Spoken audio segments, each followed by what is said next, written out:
My wife and I got in a serious car crash. She's in a coma, so I looked through her phone. She has been cheating on me and is pregnant with his baby. I don't know what to do. There isn't a soul in the world I can talk about this with. I don't know if I need advice, a pep talk, or what. I use my main account for memes and other BS. But I made this throwaway because I'm going mad trying to cope. Life has pushed me to the edge and I'm struggling to find my integrity. Yet I question what actually are the righteous things to do, say, and think. I guess to begin I need to explain that I'm typing this in a hospital room. Yesterday about 7:30 a.m. my wife and I were involved in a wreck. I came out with only a few cuts and bruises. Mari, my wife, suffered a crushed shoulder, broken collarbone, 3 broken ribs and a collapsed lung. They expect her to fully recover, but for now they have her heavily sedated. Having to type this out on a phone is a daunting task. But at the moment I have the time to push through, even if I'm not sure I have the will to do it. I wouldn't be posting in this sub if things were perfect with our marriage, obviously. I just could never imagine my wife being unfaithful in any way. My heart is broken. I feel incomplete, like part of me is missing. And saddest of all, that part is sitting a mere 3 feet away from me. I had felt us growing apart over the last 3 months, but I couldn't come up with a reason why. We are both 34. Mari and I have known each other since we were children. We began dating in high school and all the way through college. She is the only woman I have ever done anything of a physical nature with. Up until recently she could say the same. We married a year after college and had our first child, Michael, a year later. 3 years after my son was born, Carrie, our daughter, began a life of me trying to spoil her rotten.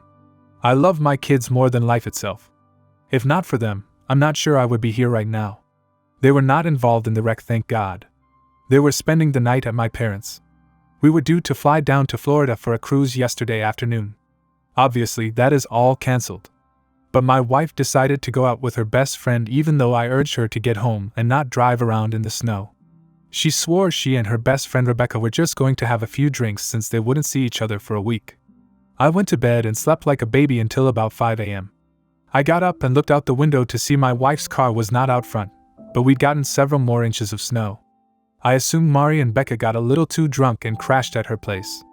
I threw some clothes on and got into my SUV.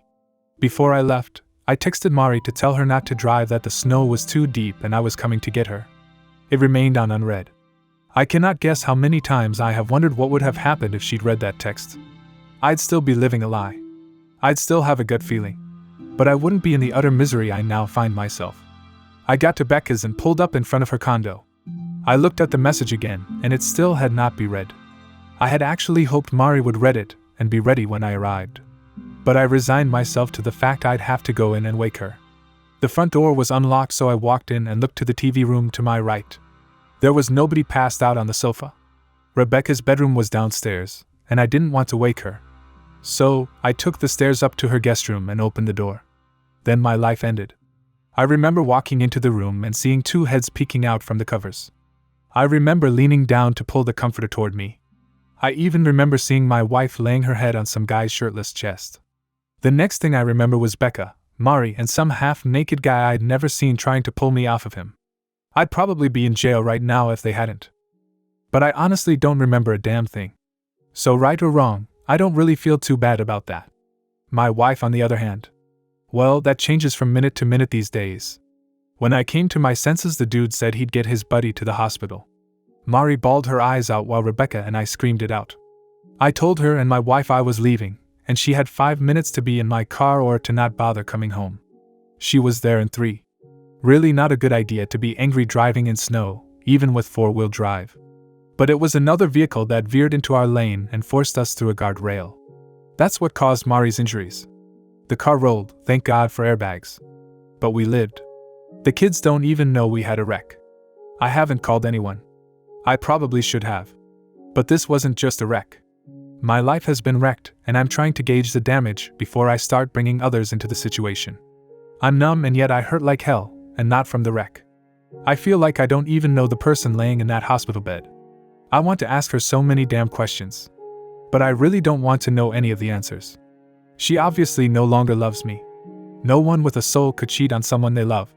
So, I have to ask if she ever loved me. And now that she has cheated, would I ever want her to love me again if that were possible? I don't know the specifics of when she first cheated. But in my book, the instant she did, our marriage ended. The vows were broken. She ended our marriage, and we are no longer man and wife. I don't need a divorce attorney to nullify my marriage, she's already done that. Therefore, I am no longer under obligation to the vows I gave. A huge part of me wants to just walk out of this room. I want to call her parents, tell them what she did and what happened, and then let them know she is their problem again after all these years. We said for better or for worse, and I meant it. But we are no longer married. Part of me wants to leave her a note and tell her too bad worse happened to come after she ended our relationship. The only thing that is keeping me in this damn room is my children. I want to see them so badly right now. But I have some scratches on my face and neck. They'd know something happened if they saw me. As much as I feel my wife has defiled herself and our family, my kids need her. I thought I had a life partner. And as horrible as she ended up being, my children need a mom in their life.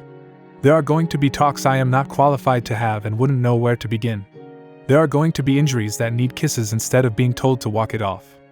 I'm a damn good father, but I can't be a mother too. Please someone help me. How can I sit here and look over someone who has stabbed me in the back so cruelly? Should I call her parents to come? What do I tell them? I really don't want to be here, especially with her parents. If I don't tell them what she did, they are going to know I'm pissed off. What in God's name do I tell my children? Yeah, I can tell them we were in a wreck. But I'm not the kind that can fake emotion. Obviously, my wife does it with ease. But when I loathe someone, it shows in my face. They will know I am angry at their mother. How the hell did my life come to this? I already know I need to see a lawyer. I've figured that much out. But how do I handle this? It took so long to get approved that I didn't think my post had posted. I just started getting notifications, so I am sorry for not responding sooner to people that made comments trying to help. Update 1. For whatever reason, I could not respond to questions from my first post. It may have something due to this being a throwaway account. But I could reply to comments, but nobody could see the replies but me. I tried posting this update in the infidelity sub last night but had issues. Hopefully the same glitch doesn't happen with this update, and I can give feedback for others to better assist me. My apologies to anyone that did leave a response. It was appreciated and helpful. After my initial post that day, I decided to stay one more night in that hospital room. With the Mari sedated and the lights out, I laid back in the recliner looking at the ceiling, listening to the medical machines. I laid there wondering how the hell my life had reached that point. Part of me felt like I was giving her undeserved mercy just being in the same room, yet part of me loved her. I didn't want to feel that love. I actually felt weak for having any positive feelings for her. Over and over in my mind I kept realizing there was no fixing things back to the way they were. It was as if some natural disaster had taken the life we built and destroyed it. I cried. I cried so damn hard. I realized a huge part of my life was over. That was a moment of huge significance in my life. When the nurse came into the room to take blood the next morning, I excused myself. When Mari woke, she saw me heading out the door and called to me, but I acted like I didn't hear her. I went and got some breakfast. I haven't had much of an appetite since finding out. I tried to kill some time eating and scanning through my phone. There was a text from Becca asking where Mari was that I left unread. I decided at 7 a.m. it was late enough to knock on her parents' door. Her dad was always an early riser. I planned to talk to him first, and if he thought his wife needed to hear it, he could wake her. I saw smoke coming from the wood stove in his workshop out back, so I knocked on the door before entering. He saw the scratches on my neck and bruise on my cheek. I explained there had been an accident. Mari had gotten the worst of it, but we needed to talk. I think he assumed I meant about the accident, so he woke my mother-in-law to hear what I had to say. We sat in the kitchen as I explained how going around a curve a car in the oncoming lane veered into our lane. Having the heavier vehicle and all-wheel drive, I managed to keep us on the road until we hit the guardrail. The passenger's side door caught one of the vertical I-beams mounted in concrete. Even with side airbags, Mari hit hard. She sustained lots of injuries, but I told them she was stable, and they expected a full recovery. They both cried knowing their daughter had suffered but would still be around for them to love. As soon as they insinuated they would be around to help me in any way they needed to assist me looking after Mari. That was when I stopped them and explained the wreck wasn't what I'd come to tell them. They looked confused as I explained waking up that morning and sending a text to head off in the snow to make sure my wife was okay. I told them about walking in on their daughter and some guy I'd never seen and unconsciously beating him over and over. They were both shocked. Then I told them what room she was in at the hospital, explained I always wanted them to be part of the kids' lives, so I hoped they could remain friendly with me. I told them my dad was looking after them at the moment. But I was divorcing their daughter, as she had broken our vows and was no longer my wife. I was leaving their place and driving to my dad's to tell the kids about the wreck. I was also going to tell them we were splitting up and wouldn't be together anymore. I wasn't going to tell them their mother is a cheater. I told my former in-laws that while I hated things had to end the way they did, at least I could say I wasn't the one who destroyed our marriage and my life. They tried to tell me I shouldn't be so hasty, she made a mistake, and the usual lame excuses. I just smiled and told them I'd loved having them as in-laws over the years and walked out. When I got to my dad's, I of course had so much I needed to get off of my chest. I entered through the kitchen where I found my dad having a cup of coffee. The only thing he knew was that I was supposed to be on a big boat in the Caribbean. He stood and asked what I was doing there. I just grabbed him, hugged him, and cried like a child. It was the kind of thing where he really wanted to know what was going on but sensed he needed to let me cry it out before prying. He led me to the den and sat me on the couch to go get my mom. We both urged her to have a cup of coffee first. But she knew if I was there alone that early, I had something bad to tell them. I first explained about Mari cheating, me catching her and leaving Becca's. Then I explained about the wreck, that it was pretty bad. I told them about Mari's injuries and explained I'd let her parents know only an hour before so they could go see her. Both of my parents were stunned. My mom finally asked me now what I'm going to do. They both cried when I told them my only remaining option was to divorce Mari and be the best father I could for my children. As our conversation was winding down, I heard my daughter Carrie squeal, "Daddy," and come running down the stairs toward me. That woke up my son, who was also downstairs with a few minutes. I hadn't seen them in so long, I just spent time hugging them, happy to see them. They took a while to notice my scratches. I told them about the wreck and that their mommy was in the hospital but going to be fine. I told them Mari's parents would eventually pick them up to take them to see their mom and left it at that. I spent a day playing, talking to, holding, napping with, and laughing with my children, and those two made me want to live again. Until that point, if I'm honest, I was like 50-50 about wanting to go on. But they are worth living for, protecting, and cherishing. My wife's phone was destroyed in the wreck, so nobody had gotten a response for days. Early that night I started getting texts from my Emile's phone, and knew they had to be from Mari. I ignored them. They continued sporadically off and on through the night, turned off notifications. The next day I spoke with 3 law offices about filing for divorce. I can't say I want, or even need, a legal divorce. But that will divide assets and determine custody of our children. What she does with who is no longer of any concern of mine. I've met with 2 and I like the later one quite a bit. I'll meet with the 3rd-rated lawyer to see if he wows me. If not, I'm going with the 2nd firm's top divorce attorney. Either way, I will have removed 3 top legal sources from her list of candidates. And that's a win, in my book. Custody is my primary focus.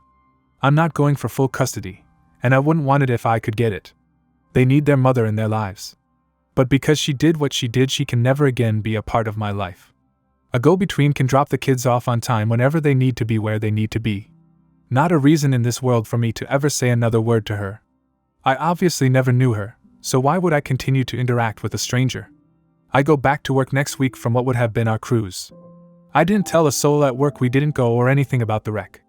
And of course, they will be seeing me driving the rental car and question if I got a new car. I'm not sure if I need to explain things to HR. But I don't want my personal business to be aired out for all to see. I feel humiliated as it is without news leaking out. Divorce is a necessity sometimes, but it always represents a failure. But I'm done being an anchor for a ship that has already sunk. And for those who insisted rightly to get checked for STDs, I've had a full screening. It came back clean on everything, thank God.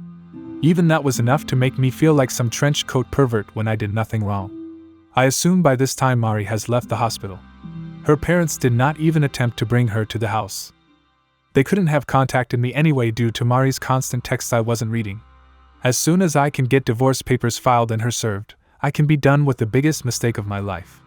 Her actions invalidated all of that time. If I had to do it over again, I would now not do it again. I would choose a life with someone else, anyone else who would actually be faithful and loyal. Her greatest asset is what she intentionally threw away. The ability to be trusted. From having someone to call your own to being all alone. That's what I'll miss. But I know all of that was a lie and I meant nothing to her. People will swoon over a beautiful lie and repel an ugly truth. I'm not one of those people. A lot of people wanted the dirty details of who my wife strayed with, why and how long it had been going on. I'm sorry I don't have that information to share. But I really don't want to know. Outside of a person literally putting a gun to your head, there is no excuse to cheat. Beyond that, when you have made a life bond you have sworn to uphold and make the decision for the other person to ruin it, you are vile. I wish to God I'd never met her and had taken a chance on anyone else. She had no right to give me a life and then take it all from me against my will. The man I was before her betrayal will never exist again. The woman she was never existed, and the life I had is a facade in ruins nobody wants to live in. Update 2. Not only am I not sure where to begin, I'm not even sure what to say when I do. I guess the first thing is to tell everyone I did manage to get a very good lawyer. Her firm in general is rated the highest at representing men in divorce cases in my area. Instead of passing my case off to someone else on the legal team, she took on my case as her own. Everyone at the firm has been kind and supportive. I can tell they don't just care about getting their retainer and payoff. Nadia, my lawyer, has done everything she can to help me with my well-being and sanity. After agreeing to take my case, we went over the usual forms I needed to fill out. I listed property and all bank account info as well as ballpark estimates of what Mari and I make income-wise.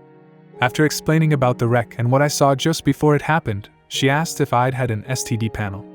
I explained that I had, and everything had come back clean. She then asked if I had documented the infidelity with pictures or video.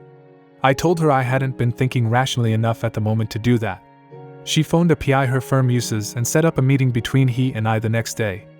I live in an at-fault state. So, while I knew Mari was unfaithful, I needed actual evidence for the divorce to go my way. We set up one of her staff to be the go-between for me and Mari's dad as far as communication goes and to arrange drop-offs.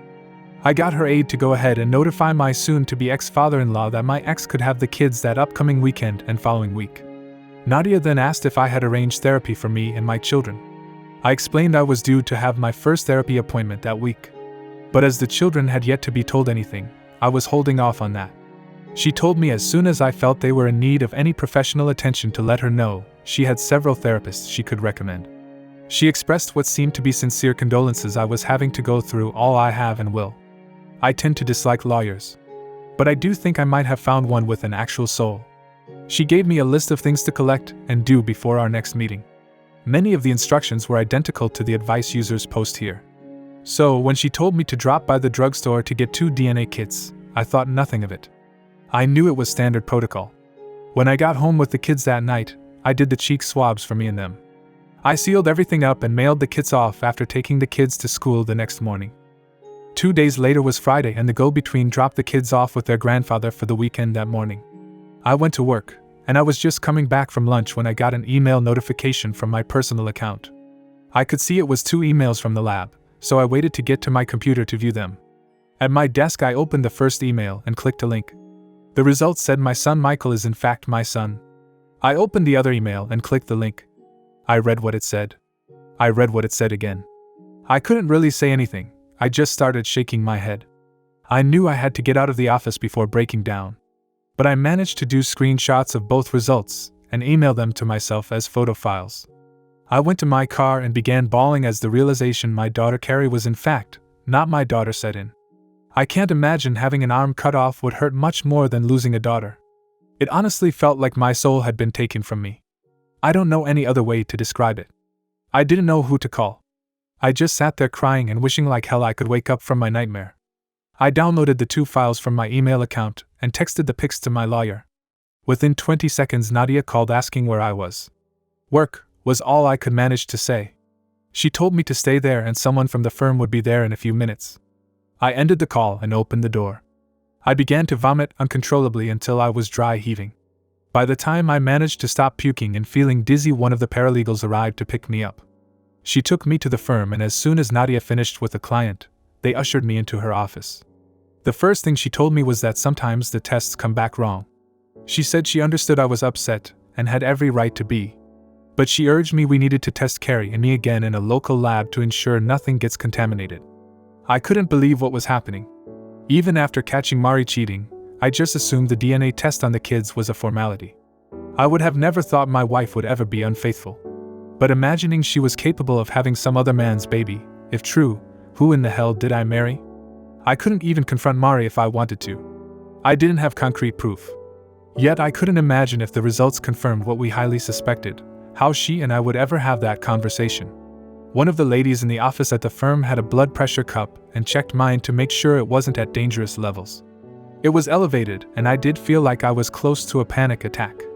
Yet I was numb and in shock at the same time. I wondered what was next. I struggled to grasp my little girl might have never been my little girl. At that moment I was so glad the kids were staying with their mom. I started wondering if both test results could be wrong, and Carrie was my daughter and Michael wasn't my son.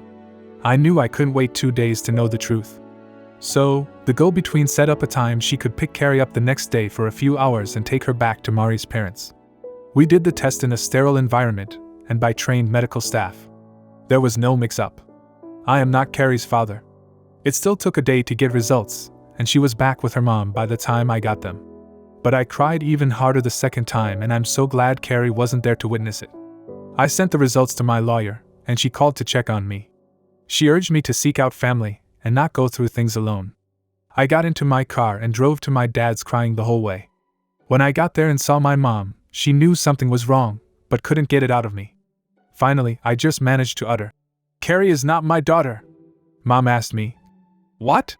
But she knew she heard correctly, and I was incapable of repeating it.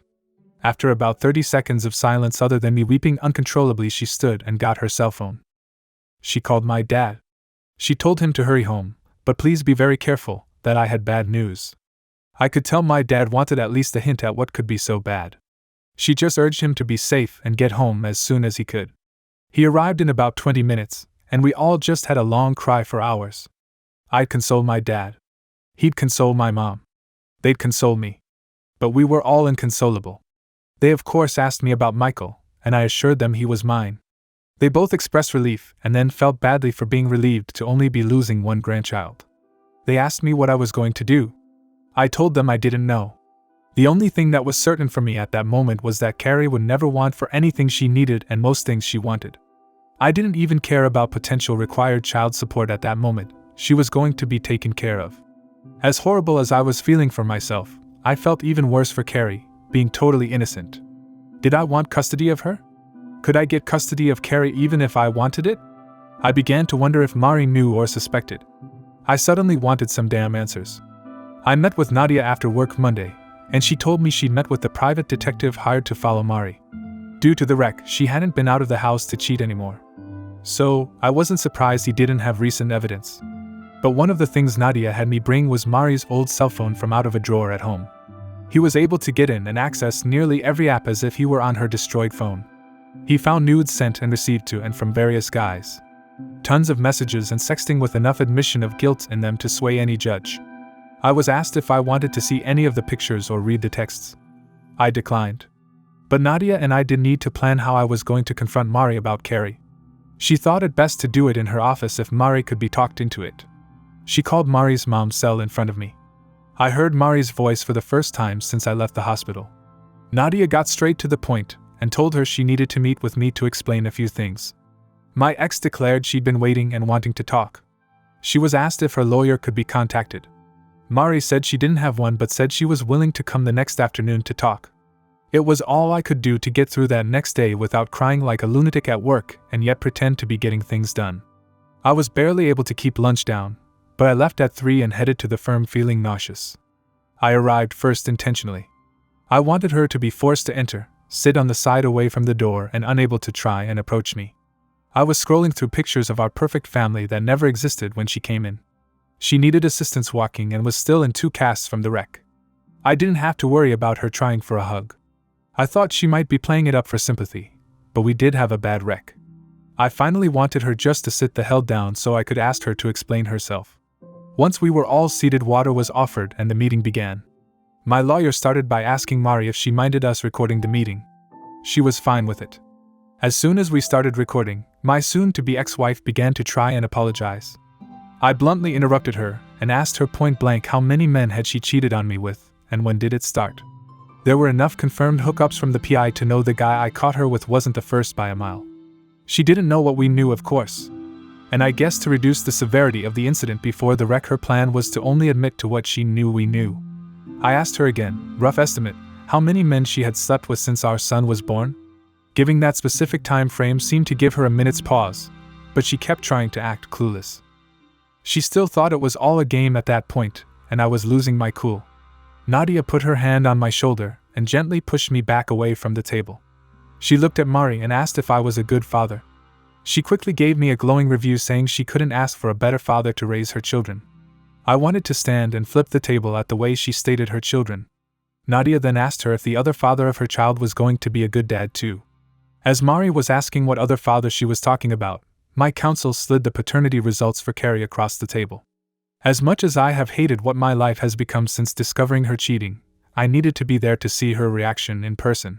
She was obviously shocked to know Carrie isn't mine. And she tried to hit me with the whole, "You're her father who has raised her." And I had to shut that down. I asked her who Carrie's father is. She looked down with a hint of shame, and I thought she might be protecting someone. When she said she didn't know for sure who Carrie's father is, Mari saw me truly break down in tears for the first time. I just couldn't take it anymore and lost it. Mari was crying but asked to try and explain. She reminded me about the postpartum depression she went through after Michael was born. I did my best to be as sympathetic as I could at the time. I can say with certainty I spent every moment I could looking after my son so she could have time to herself. There were days she was so depressed she couldn't even get out of bed, and I looked after all of us. But I loved doing it. I loved doing it for the family I had. I remembered. I had actually been foolish enough to thinking making it through had made our relationship stronger. Nope. She didn't blame it on Rebecca. But when she first got Mari to go on a few girls' nights out, I was relieved if not grateful. They'd been best friends for years but hadn't seen much of each other during the pregnancy. Mari said she got really drunk the second time they went out, and she let some guy feel her up while she gave him head. She said she felt guilty about it for a while, for months. But she began to resent not getting to be young and free to be with whomever she chose. She told us she started hooking up with guys the nights she would go out with Rebecca. Until the night before our wreck she'd never not come home or come home late over the years. She claimed she didn't want to develop feelings for any of the guys. She claimed she always used protection and never slept with the same guy more than 3 times. She said she just wanted sex. I was dumbfounded. Finding out your wife is a filthy lying slut tends to do that. It was like learning your life is a reality show you didn't ask to be in. I wanted to yell at her, but I was too busy calculating how many men she possibly cheated on me with over a period of years. Nadia asked her if she had any idea who Carrie's father might be, and she swore she always assumed she was mine. My lawyer pointed out that obviously something happened and suggested maybe a condom broke. When my wife confessed that did happen a few times with a few guys, I lost my shit. I asked her who in the hell she was. Because I didn't know the person telling me such horrible things. Like she was telling me to pass the salt. I asked her when she started hating me and why. I asked what I had ever done to warrant being treated like she did. How could she do this to her daughter? I raged. She took it, knowing it was all true. After what she just told me and what I expressed about how I feel about her, divorce is a given. What was a marriage had become scorched earth. The only thing left to do was total up the casualties. I've lost a wife and daughter, that's 2. A wife lost a husband, that's 3. A daughter lost a father, and a brother had his sister become a half. Then you get into grandparents and in-laws. Mari essentially destroyed 2 entire families. Her parents will not be okay with what she was doing. And I swear by all that's holy I will let them see all the evidence the PI finds. She admitted to meeting with men from dating apps with Rebecca and using girl time as a time to hook up. She claimed she never meant to hurt me. She swore she had no idea Carrie isn't mine. I actually believe her because I had no idea either. But DNA doesn't lie. I asked why she didn't just divorce me. She came straight out and said because she didn't want to lose the security I gave her. She cried. All of it was said through tears. But I know my expression was of just scorn. I was disgusted at the person who sat across from me. I feel used, humiliated, emasculated. I feel defeated. I'm pretty sure one of the reasons she came to talk without a lawyer is due to the fact I own everything. She doesn't have much to lose outside of a small 401k. And my assets I entered the marriage with by inheriting my grandfather's estate when I was 14. The woman I call mom is not my biological mother. My mother died when I was 2 from a rare fast-spreading cancer. My dad remarried the woman I call mom when I was 4. I have known my entire life she wasn't my biological mother, and I wasn't her biological son. I learned later she couldn't have children, and raising me helped her experience that. When my biological mother's dad died, what was left to her went to me as her heir, but I couldn't touch it until I was 21. I studied hard and went to school. but I don't have to work. Fiscally, she knows I will mop the floor with her in the divorce, and she won't be getting anything close to half. She has a job. She isn't able to work at the moment with her injuries, but she has a job. Part of me wants to punish her, and the other part of me wants to be done with her. Mari was obviously medicated for pain. Maybe that's why she was being so blunt. But her words just cut me deep as my imagination made them even worse. I asked if she felt any shame. She claimed she did. I asked how the hell we were going to find out who Carrie's father actually is. My STBXW started in with the, "I already know who her father is" BS. I was not in the mood for some philosophical discussion about what constitutes being a father. Whomever Carrie's father actually is deserves to know, and she needs to know about his family for health reasons. The evidence the PI had found didn't stretch back to before Carrie was born. I asked her if she could find any of these men, or had saved their numbers. She had the audacity to say the point of losing their numbers was to never see them again. My God, how did I not see that logic? I told her she might have wanted to keep his number to let him know he had a child on the way or she got an STD. I want my name off of Carrie's birth certificate. DNA proves she is her mother's child and not mine. As stated, I will support her financially on my own free will long past her turning 18. She will not want for anything. As for my son in custody, I'm truly not sure what to do. Before the paternity test, I was strongly going for a 90-10 arrangement, giving my ex-wife custody one weekend a month and certain holidays.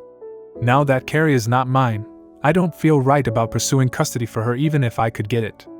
As Michael is in fact her brother, albeit half, I don't want to take him from her too. I don't want either of them to suffer. But I haven't seen Carrie since the test results, and I can't let her see me break down because of them. God knows how much her therapy is going to cost me, but I will have to pay for it. There is no way to know if her real dad can afford it. And my own therapy will be enough to pay for some shrink's new beach house. Driving home after the meeting, a huge part of me just wanted to end it all. It seemed like the most beneficial solution for everyone but me. Both families could go on pretending about paternity. My ex could whore around openly while spending my grandfather's money. And the kids wouldn't have to deal with any broken marriage or failed relationships. But by the time I got home, I said, that Nadia is drawing up divorce papers and legal paperwork to have me declared not Carrie's father. That will make things take much longer. But I do not want any legal grounds that can force me to interact, pay for or deal with offspring that are not mine. The legal team is doing research for ways to find out who Carrie's father is. Many of the ancestry sites suggest potential relatives when results come back. Right now, that's our first plan of action. Even if the results don't come back pointing to a certain individual, they might point to a brother, cousin, or another relative. Whomever the guy is, he may not be ready to accept a child he didn't know about. It could cause some anxiety in his life. But I doubt it will be nearly the terror I felt losing my daughter forever because she never existed. Everything is just so screwed up at the moment. Nothing is stable. Chaos is a daily burden at this point. The kids come back to the house Sunday afternoon. I've never wanted to not see them before. But I know many inevitabilities will happen I cannot be prepared for. When she sees me and wants to hug her daddy, I'm not even sure how I'll react. Hug her and cry like a baby knowing she has not ever been truly mine. Tell her I'm not the person she's looking for? I don't have it in me to be mean to her. But my heart is broken. Like there is nobody to take this out on, even Mari. Because nothing I could do outside of murder would equal the betrayal she has done to me. That scale will never be balanced. She used me and spit me out. She deserves to rot in hell for her promiscuous, lying ways. I'm destroyed and everything I used to love is too. I will win the divorce. Nadia and company will make it the most lopsided division of assets in the history of divorce. But Mari reduced or removed the value of so much for me it feels like she's already won. Again, to hell with her. I'm left with a son she will try and use against me and manipulate. Some people really are so horrible they deserve to be put down like an animal. I made the stupid decision to have a child with one. I just know now I'm not the only stupid one. Update 3. The go-between from the law firm texted me at 3 p.m. Sunday to let me know she had the kids securely in the car with their belongings and was on her way to the house. I doubt any text message in history has been as dreaded for anyone as that one was for me. What made it all the more tragic was the fact that weeks before, I would have smiled and anxiously awaited the text. Suddenly a reunion I would have been yearning for was something I dreaded. I had no plans to mention divorce, paternity, or any issues with the kids. As much as I tried to prepare myself, I knew I wasn't in the state of mind to bring any of that up. My goal was for things to go as normally as they could, like the other times they stayed with grandparents while Mari and I were on vacation. That's what I wanted. I knew reality was going to be something completely different, and I had little control over any of it. Jessica, the intern from the firm, pulled into the driveway. I watched them pull up from the front bay window. I walked outside and down the steps as the car pulled to a stop. I was smiling as I approached the passenger side of Jessica's car. As soon as I saw Carrie in her car seat beaming a huge smile at me, I started crying. Oh, I was still smiling. You couldn't have knocked that damned smile off of me with a 2x4. I just hoped if I maintained a smile, it might convince the kids and myself everything was okay. Wish I'd had a plan B. As soon as I could get her out of the car seat, Michael was by my side and I grabbed he and Carrie and just hugged them. I told them I missed them. That was really all I could manage to say. I just kept crying. And people can hate me all they want to. God knows I've gotten some hate-filled messages privately and publicly. But it all felt different. It did not feel the same as the day I hugged my children goodbye. I want to say it did, just to get the people who think I'm a loathsome wretch off of my back. Maybe part of the loss I was feeling was over the family unit we all used to know being destroyed. My heart was just flat out broken. Seeing them and knowing she isn't mine just broke my heart all over again. That is what my life has become. Every single damn day it feels like there is a new heartbreak. I learn more of the extremes of Mari's cheating escapades. I discover pain I can't shield the kids from. I am reminded of the past bonds, and know they were all founded on lies. I keep backing away from the volcanic epicenter of chaos that started when I caught Mari cheating. But I keep getting blasted with stray boulders of betrayal daily, learning how much I have been deceived. Jessica was a saint helping me get them into the house. I grabbed all of their belongings like a pack mule, and she closed the doors and trunk. As soon as I placed their bags down in the floor, I turned to see Carrie looking up at me. She didn't say anything, she just looked up at me with those eyes like she knew I was the one that needed the hug. I squatted down. She walked into my arms and wrapped her little arms around me as tightly as she knew how. That child broke me. I wanted to be strong. But no kid should hear a parent cry like that. Everyone keeps insisting I do the things that damage them the least. That's great, even logical. But what if everything damages them? What if there is no way to keep the damage from happening? Allowing her to see a source of strength and security destroyed has to be damaging her. How could it not? If I abandoned her, it would destroy her. Yet by staying in her life, I am damaging her as well. A 6-year-old shouldn't have to console a grown damn man, especially for something that isn't her fault. My soul was seething with rage toward Mari at that moment. But the little girl she lied and told me was mine just showed me love the only way she knew how and kept hugging. The indisputable truth of the matter, the epiphany I had at that moment. She and I are both victims. As the adult, I'm supposed to be able to maintain and handle it better. She doesn't even know she's been victimized yet. Just as if she and I were the only survivors of a plane crash, we survived, but it's going to leave scars on our souls. But as the survivors, we need to stick together. We need to be there for each other because we're going through the same damn thing. Yes, very different perspectives. But at that moment I was feeling the loss and yet sparing her much of the pain by taking it upon myself. I have been looking at this as Mari taking my daughter from me. But it is just as true to say Mari took her father from her. The villain in this damn story is Mari. I'm done feeling like I should feel guilt for anything I feel right now. There is no paternity handbook that I'm aware of. Reddit knows how to respond when someone is being cheated on and gives top-notch advice all the way through the divorce. The proper way to react when you find out the daughter you raised was never yours. Get the hell out of here with that shit. Nobody can tell me how the hell should feel or react. The only analogy I can give is children switched at birth. That's a couple facing that together. They were both deceived. They both get to find out the offspring they were told was their flesh and blood was really the sperm and ovum from another couple. Unless you've endured that or the same thing I am right now, you can't grasp how it feels. After about a half an hour I managed to get my shit together. Jessica left after getting a hug from all three of us. I handed her a small envelope with $500 inside and told her it was for gas. I knew she drives an EV and she knew it wasn't for gas. I carried Carrie around in my arms as Michael showed me some of the things he'd helped make with his grandfather. Carrie just kept her arms around my neck making sure I knew she'd helped stain some of the wood. I went into my standard "I don't believe you" game. Michael joined in. That devolved into a tickle session first for Carrie, then Michael. I cannot convey how wonderful and at the same time heartbreaking it was to hear Carrie's squeals and laughter.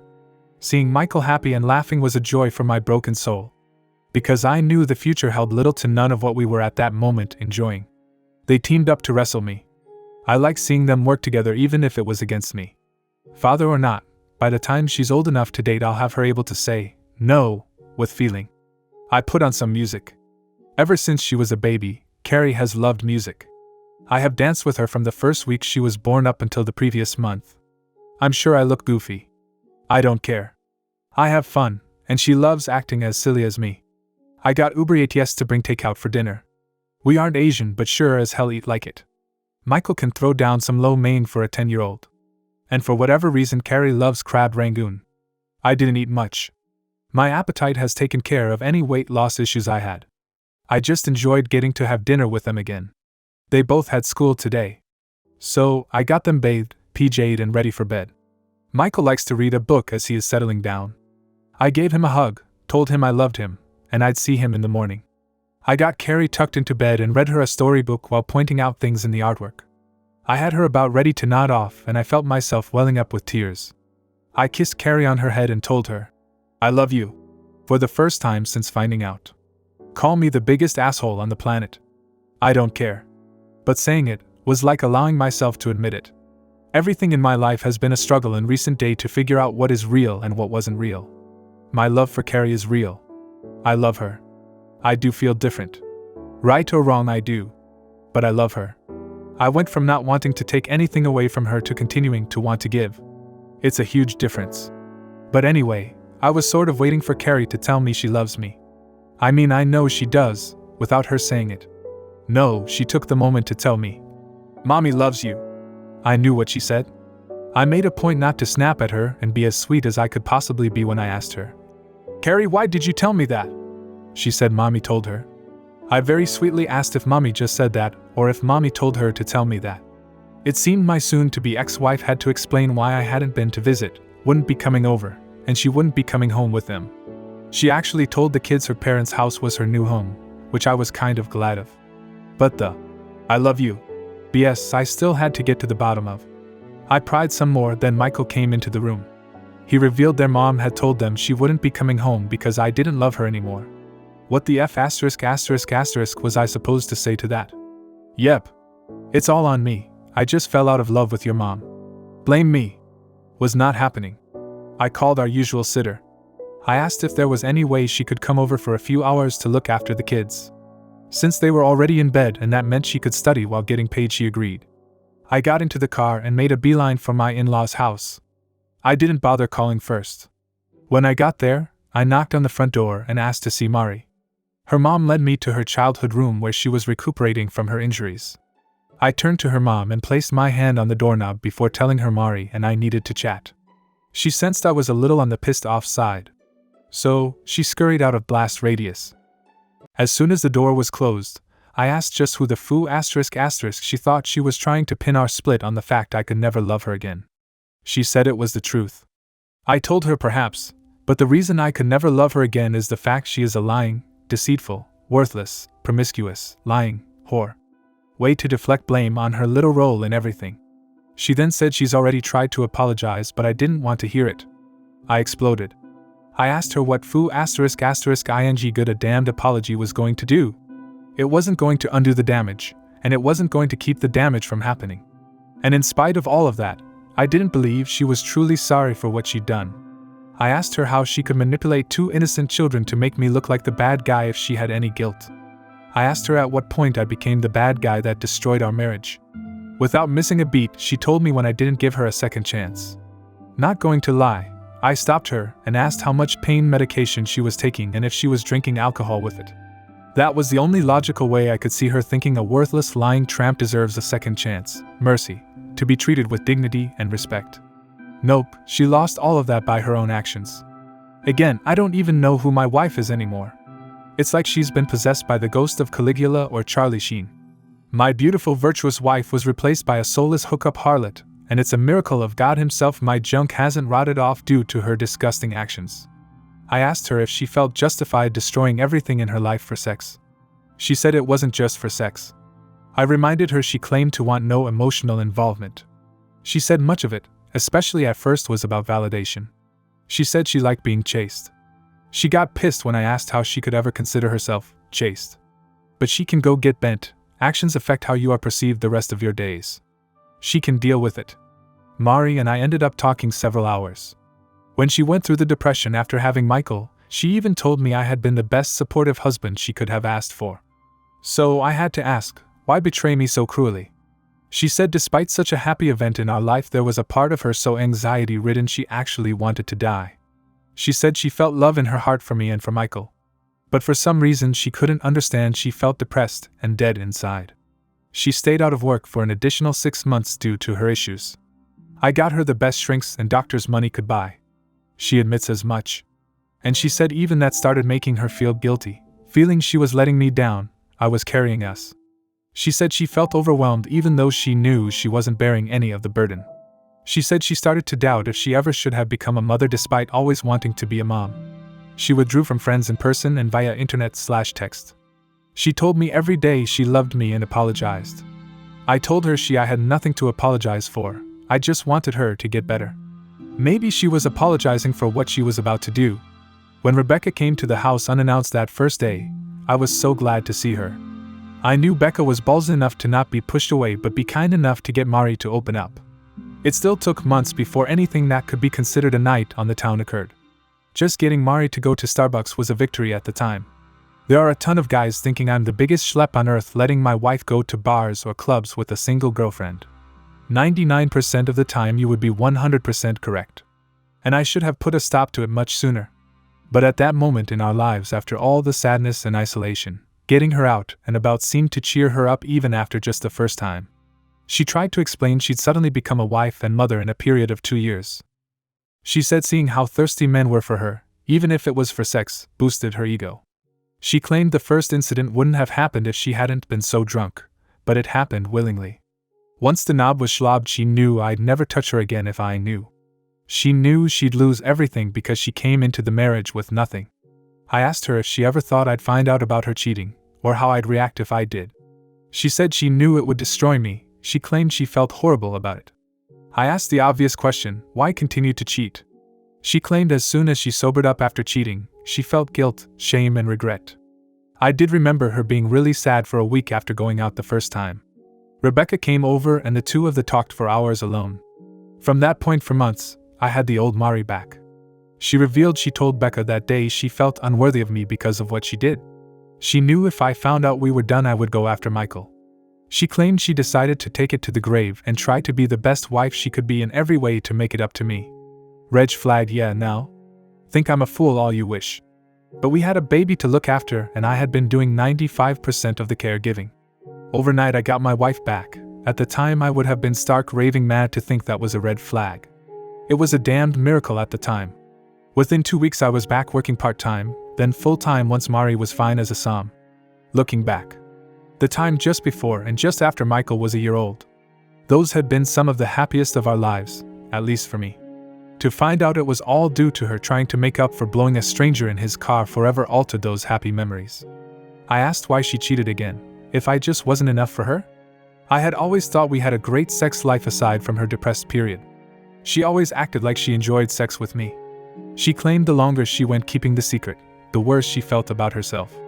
But unlike before after Michael was born, she couldn't let on to me how she felt. She knew I'd want to know why she was sad to comfort her, but she couldn't tell me. She claimed the internal struggle keeping the secret and living the lie of a facade of happiness.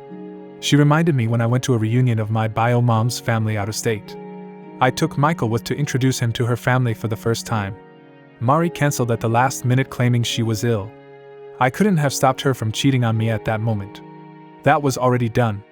But I might have kept her from heading down a road that would deceive me for 6 years that something I cherished was never mine. I wasn't blaming myself. Her ass could and should have been on that plane. No, actually she should have already confessed to her infidelity and let me move on with my life. Yet somehow multiple mistakes, complicated with multiple lies, with little concern for consequences. And that's my burden to bear now? That's something you do to an enemy, not someone you claim to have ever loved. She gave me some story about being so depressed that weekend while I was away. She knew she was unworthy, even if I didn't. She was punishing herself, even if I didn't know she deserved it. At least that was the way she rationalized it. She knew if I knew I would view her as a whore and be disgusted with her. I never stopped showing my love, telling her how much I loved her. But she said at some point she realized if I knew the truth, I wouldn't love her.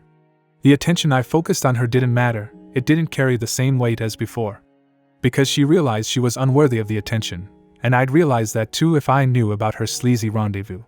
She said she called Becca for a shoulder to cry on who convinced her to go out for drinks. According to her, she spent the first part of the night crying and asking what she should do. The bartender bought her a few shots to help her cheer up. She didn't have to say Rebecca nudged her towards some flirting.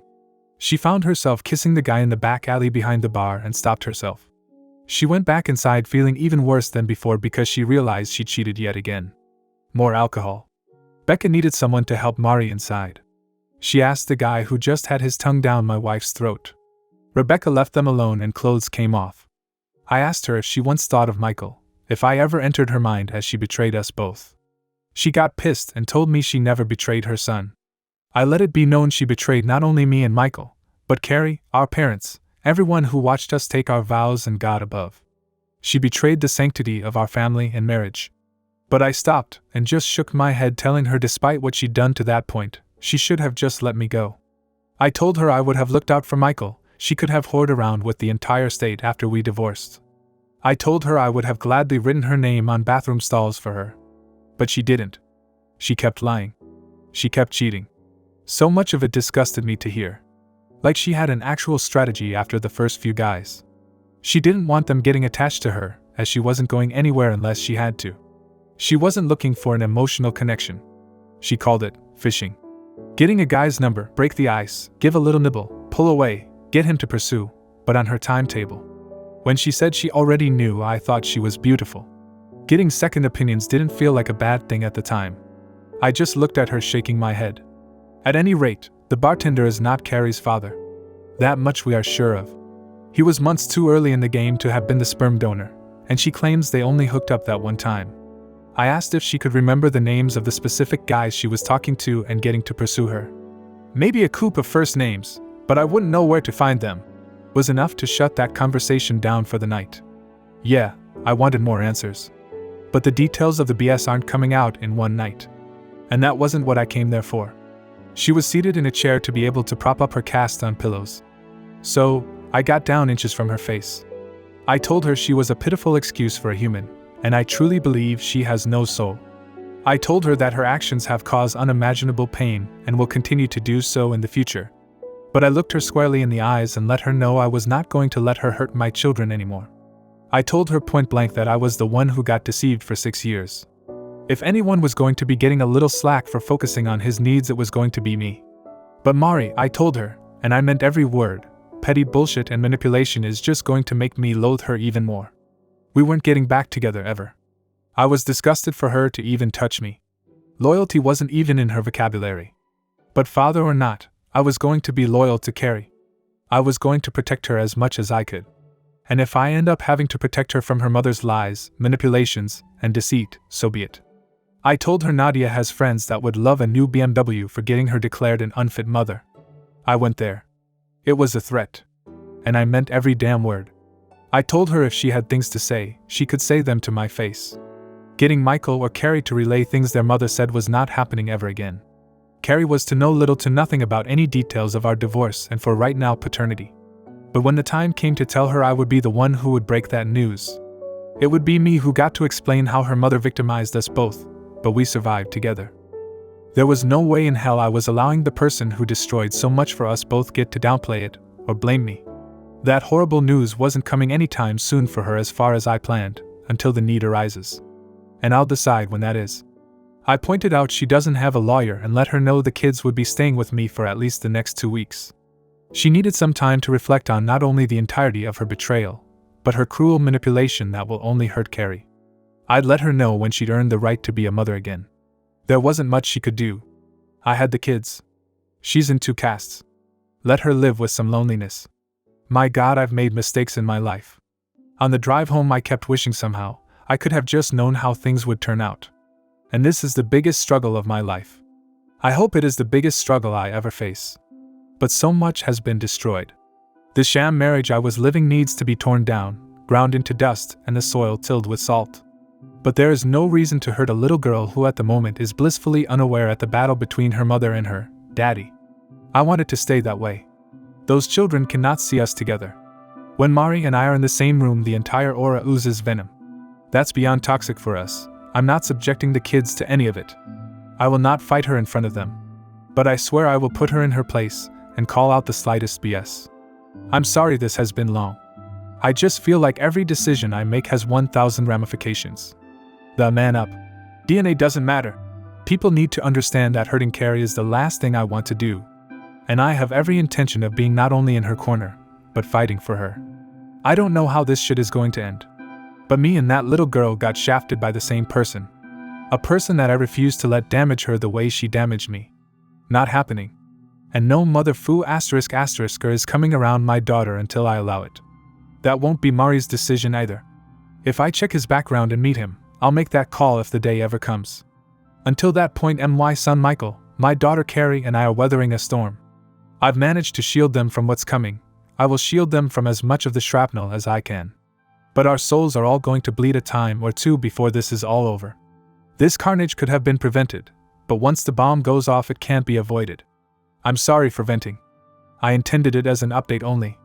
But this is all too much sometimes. I am in therapy 2 times per week. Not sure it's helping. But it's early on, with the shrink, so I'll give it a few more sessions. I have to get to bed. So, I will post this and let it be. I won't post again for a while. It has helped to verbalize some of what I've been feeling. So, thank you. I just need to focus on my healing and making this transition in life as seamless as I can for the kids. Thank for all the direction and encouraging words. Many have been a huge help. I promise to return the favor and try to help others here someday. Just not today. Update 4. Though I'm not sure where to begin, I don't want to leave anything out. I do have a sense of what I hope to convey when I'm done. It's just very hard to discuss any one aspect of my situation that doesn't branch into other parts of my life. If this sounds disjointed, forgive me, but this will be a long read. Because the life I was living has been gone long enough to the point it feels like that was all a dream I woke up from. The best analogy I can give is that Mari cast Michael, Carrie, and me in a tawdry reality show against our will and without our knowledge. The show got cancelled, the facade was revealed, and we're left with the cold reality of our collective reality. Not a day goes by that I don't think about how happy I was in my old life. But now, knowing it was all a complete and utter lie built upon lies, I wouldn't want it back. The biggest news I need to share is that I am no longer legally Carrie's father. I have never been her father biologically. My name is off of her birth certificate.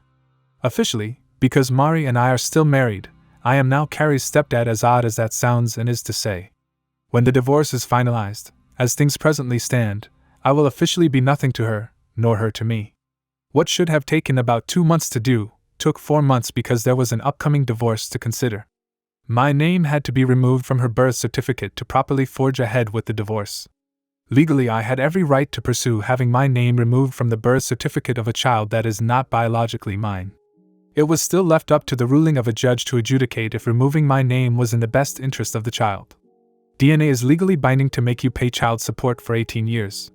But our court systems find that of secondary importance when it comes to removing names from legal documents. I was willing and able to show the judge I will voluntarily be continuing to pay Carrie's health and supplemental insurances. Many guys in my situation couldn't do that, nor should they have to. None of it should be left up to a judge's ruling. The unjust system didn't affect me. That doesn't mean it is remotely fair. From the moment I first knew Carrie was not my daughter, I have pondered over and over in my mind how to best handle the situation. Yes, learning she isn't mine emotionally destroyed me in ways which I don't think I could verbalize. But addressing Carrie's situation with emotion would have been a recipe for disaster. Our emotions betray us because they are not based on reason and logic. Allowing my love for Carrie guide me would have been just as stupid as allowing my hate for Mari guide me. And legally, I had every right to cut all ties with Mari and Carrie, as either one was ever mine. Morally, I could not let Carrie suffer economically because of her mother's rampant promiscuity. Ethically, I could not allow her to feel any of what her mother did was her fault in any way. At the end of the day, and after a lot of soul searching, I came to the realization she and I were both victimized by Mari. My soon-to-be ex-wife removed my agency in regard to every aspect of our relationship when she cheated. I wasn't told she no longer loved me or never actually did. I was not allowed to know she'd been unfaithful. I wasn't informed I was no longer her one and only. I was kept from learning she conceived a baby with a stranger and had me raise that child as my own for 6 years. Carrie didn't get a say as to whether she would have chosen me as her dad. She never got a voice to tell her mother what she had done to us both was sheer evil. I wanted to give us both a voice. The day after my name was officially removed from Carrie's birth certificate, I filed a petition to legally adopt her as my daughter. That had been my plan all along. Once I could be certain just seeing her wouldn't be a reminder of her mother's betrayal. I just had to know that one thing to be sure. And I couldn't know it until I saw her face to face, after learning she's not my biological daughter. If seeing her had felt like the slap in the face her mother gave me when I caught her cheating, I couldn't have done it. People are free to think I'm wrong for feeling that way. Fragile masculinity, I believe, was the term a toxic feminist used toward me when I wasn't sure how I'd react seeing Carrie again. If I had totally abandoned Mari and Carrie, which I had every legal right to do, I still wouldn't be in the wrong. And I won't pretend that keeping Michael in my life didn't influence my decisions, since Carrie is his sister and Mari is his mom. He's a good big brother, and she loves him. That fact mattered in the choices I have made. But Carrie is my daughter. No, it is not to the same extent as Michael is my son, because he is blood related. But I'm her dad and I want her to remain in my life. I just felt I needed to legally set the record straight and open avenues to opportunities we never got. On the surface, it seems like pointless legal actions to get right back where I stood. My marriage was a lie. The relationship I had with Mari was a charade, most likely from day one. What I deserve is a do-over, a chance to pick a different woman to love in the hopes she might be faithful and loyal. But I can never have that. I can never know what might have been, even if anything I could have done would have been better than to marry a disloyal harlot. The kids won't learn the details of their mother's promiscuity and betrayal for many years. But I want them, particularly Carrie, to eventually know my struggle to keep it together and protect them. I want her to understand that as much as I despise her mother, that I gave myself the option to choose or not choose her as my daughter. I chose Carrie. When the judge asks that poor innocent little girl if she wants me to be her daddy again, I want her to say yes without a thought. Only years from now will she grasp that she truly chose me to be her dad. She had options too. We were thrown together and had no say in the matter. But I'm doing everything I legally can to adopt her as my own flesh and blood, even if she's not. One day when she's an adult and realizes I gave her the chance to be free of me and she didn't take it, I want her to smile. I want her to know I didn't have to be her dad. I chose to be her dad. In a way that makes our bond stronger than blood. There are a few people I'm related to I'd rather not be, but I didn't get a say in that matter. Carrie and I chose each other when we both could have bailed. She knows I love her, and always will. It's been hard to function just taking one day at a time just to get through the hell that has become my life. It's draining. But I have also pondered on how I want the kids to perceive all of this, years after the fact, when they are adults. When they learn of their mother's activities, how I caught her, and what I uncovered, I want them to be revolted. When Carrie understands I didn't owe one penny toward continuing to raise her but did it anyway, I want her to feel grateful. When she understands that her mom put us both in an impossible situation, but we made it through together, I want her to be happy we made it. When they both realize their stability could have been totally destroyed due to their mom, but I held it all together for the three of us, I want them to understand at least part of my sacrifice. There won't be any revisionist lies being told 10 or 20 years from now. I know their mother is a worthless, selfish, wretched excuse for a human being. One day, they will know that truth too, and I hope they both shun her from their lives for what she did. But that will be for them to determine when truth is revealed. All I can do is remove Mari from my life in every way possible and keep living.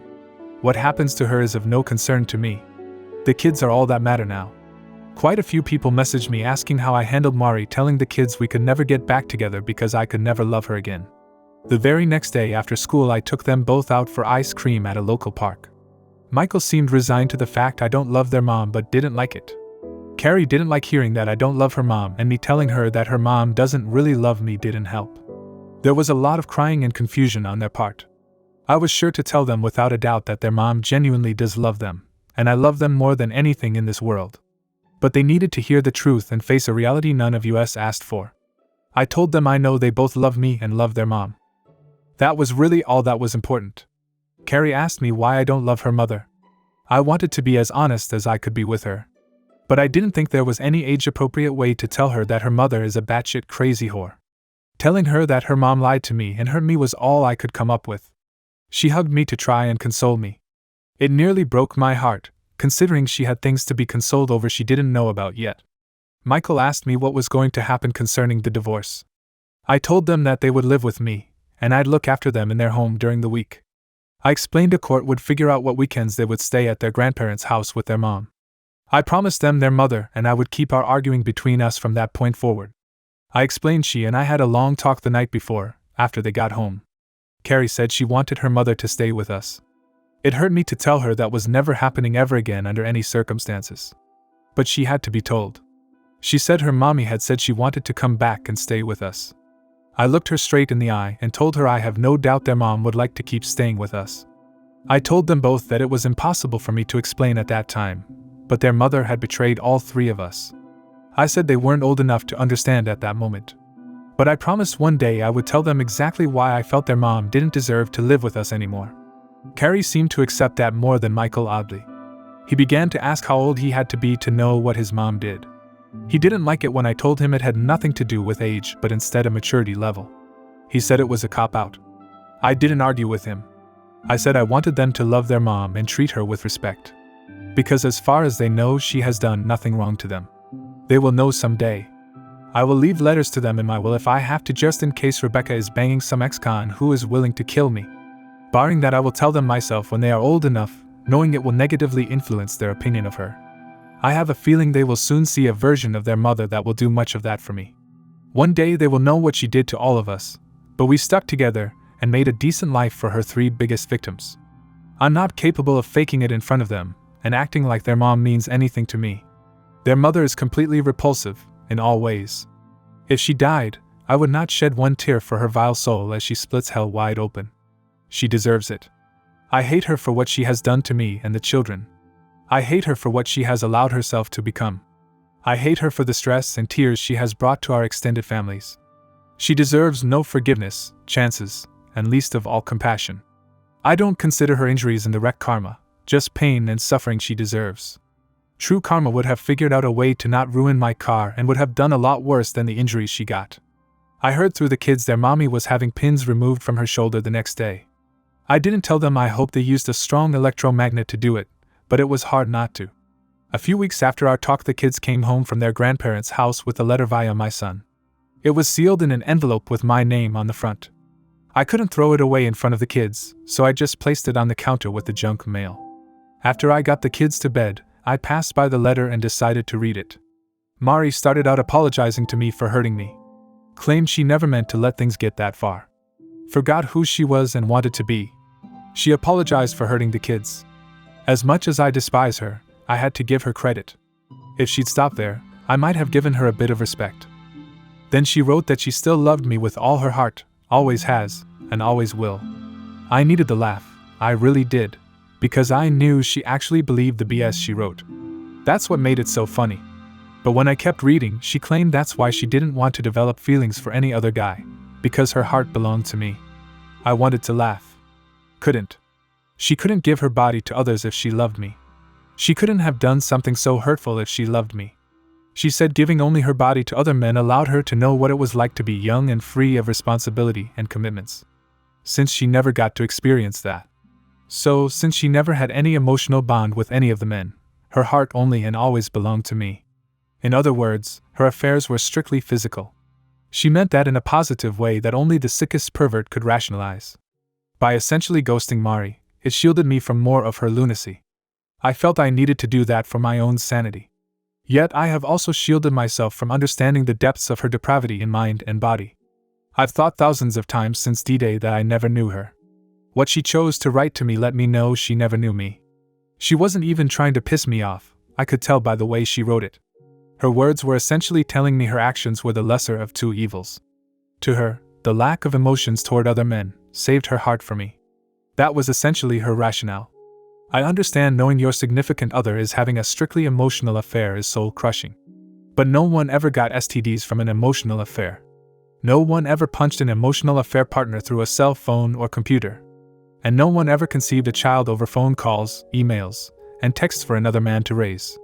I can say with 100% certainty I would have rather she'd had thousands of emotional affairs and kept anything from ever becoming physical. The fact she doesn't grasp that about me screams, "I never knew you!" She chose the worst of two evils in my eyes and never knew me well enough to know that. I have read many of the posts written by others here. I have yet to read that anyone so said. Things never got emotional. That's essentially what she's claiming. Yet she doesn't grasp she's admitting to living the last 6 years of her life as little more than an unevolved, hedonistic, rutting pig. That's how unintelligent animals behave, unable to control their sexual urges and behavior. She understood her acts were wrong and yet felt somewhat validated for what she did in the way she did it. Until that letter, I'd had little insight into how she perceived things she did eagerly, with no conscience. The depths of depravity she not only condoned but welcomed removed every ounce of attraction I have for her. I'll forever have mind movies in my head because of her. They were bad after only catching her with that random guy. They got worse after she admitted to cheating with enough men to fully staff an aircraft carrier. But when the PI showed me the recovered texts, pictures, and videos from her old phone, it broke something in my psyche. It's like I was married to Pornhub for 6 years. Anyone that finds out their significant other had a one-night stand, I sympathize with you so much. People that learn their soul was having an affair with someone, my heart truly breaks for you. But I can't put into words what it's like to know the love of your life was being defiled like the sleaziest prostitute of ancient Rome and enjoying it. I cannot picture Mari in my mind now without imagining ejaculation all over her face. She disgusts me that much, and that is how debased I will view her forever. No amount of emotional bonding with someone else was ever going to make me think that horribly of her.